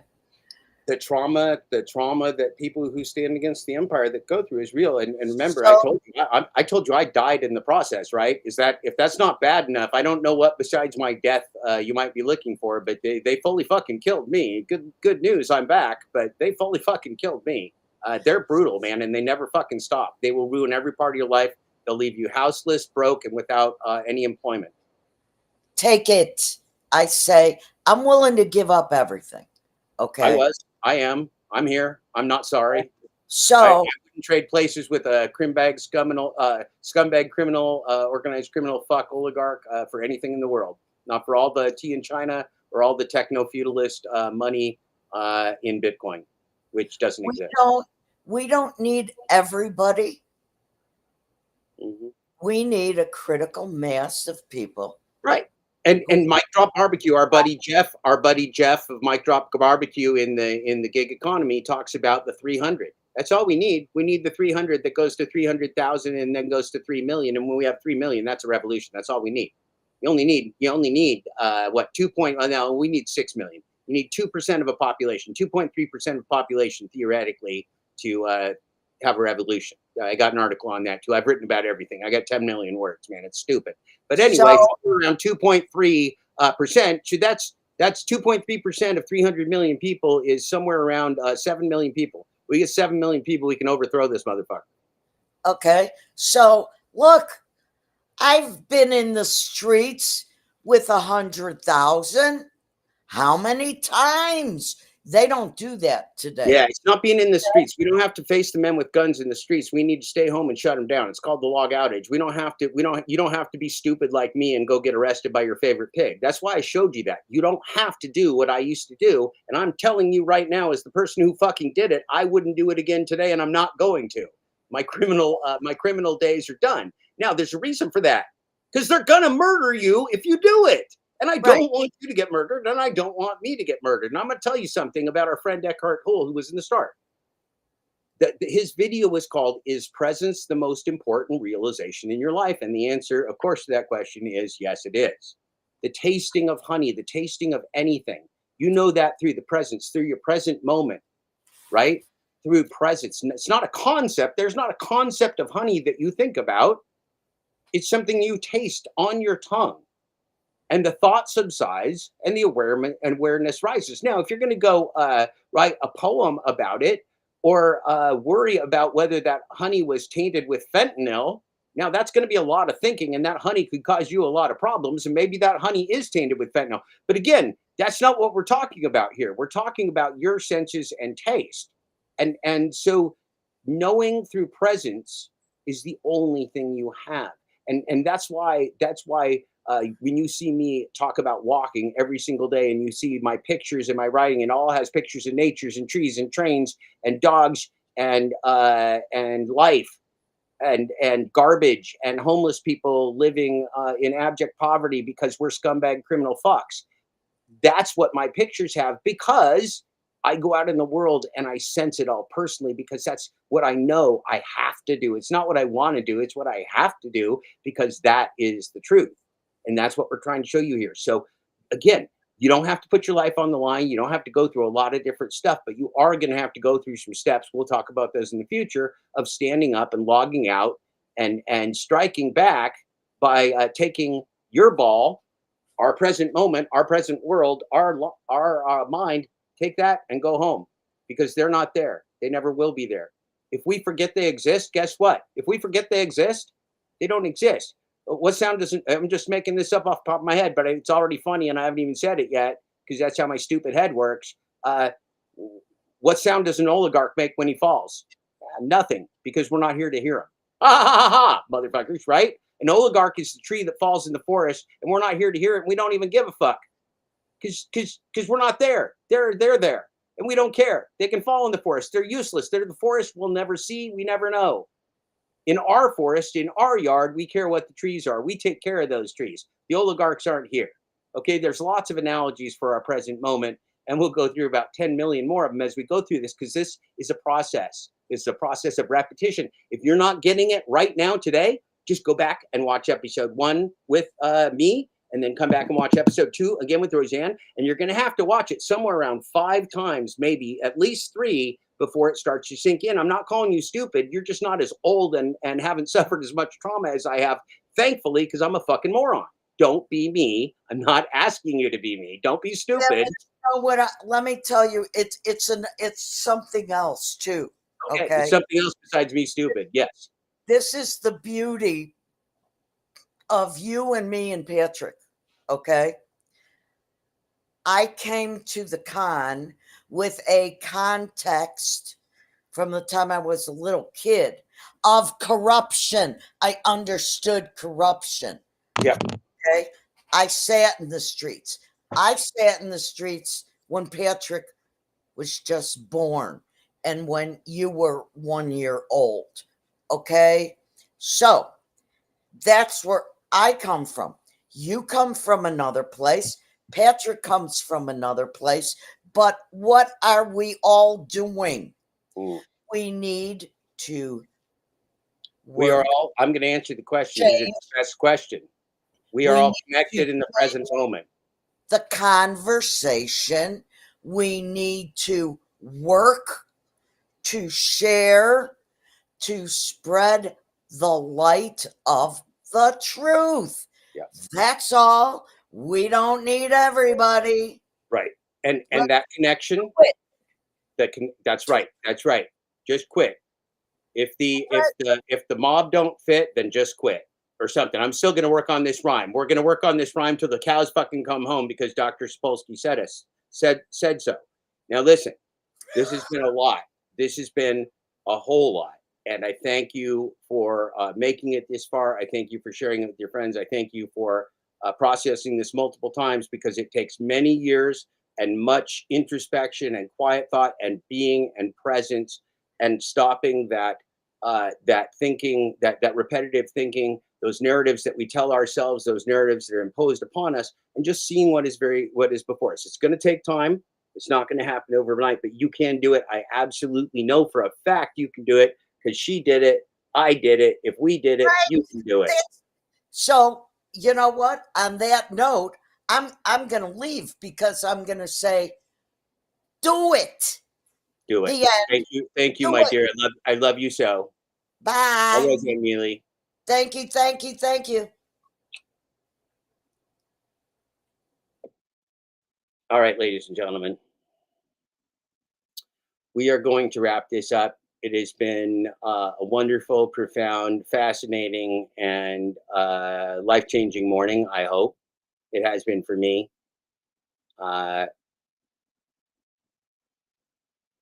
This is the best and the only thing that those of us participating in this exercise can do. This is both the best and the only thing available to us as present moment action. And my yeah, okay, we're going to curse Roseanne with the presidential office of the United States. I'm okay with that. We will curse Roseanne with that. But as I have told you before, and I will say it again, you will save us individually through your collective action, through waking up to the fact and the truth that what is being put upon you, the blame is being put upon you by yourself and others, that cognitive dissonance, that grief, that learned helplessness, that sunk cost fallacy that Brian likes of you've got so much invested in this empire that you just want to see it continue on because you can't imagine life without being an exceptional American. Well, let me tell you something. There's a little secret. Life without being an exceptional American would be much better than life today. That's what life without a evil empire stalking your thoughts and surveilling your sewers, that life would be much, much better. And it will be better if we are so fortunate enough to live till that day. But we have today and now to do something about it. This has been episode number 25 of the Full Disclosure audiobook and podcast. This has also been the Watch Party discussion group with Roseanne Miele and Patrick Lovell in chat, Brian C. of DoorDash Sucks in the chat, of The Con. Patrick Lovell production showing the corruption, grift, graft, fuckery, and organized crime totaling $71 trillion of your stolen money. Have a great day, everybody. We will see you soon with episode 3 Watch Party. I'll probably say hi to you maybe with my friend Brian between now and then. I hope you all have a wonderful day. And ask me any questions, send me any things you want to send me that I need to look at. This is something that we're going to work on full bore, and I'm real excited about it. Got a great team here. Let's keep it going. You're on the team. Why don't you come on in for the big win? Why don't you come on in for the big win, Patrick Lovell? Come on in for the big win, Brian. Come on in for the big win, Roseanne. The duality of man, peace and war, life and death, dark and light. Let's choose the light. Have a great day, everybody.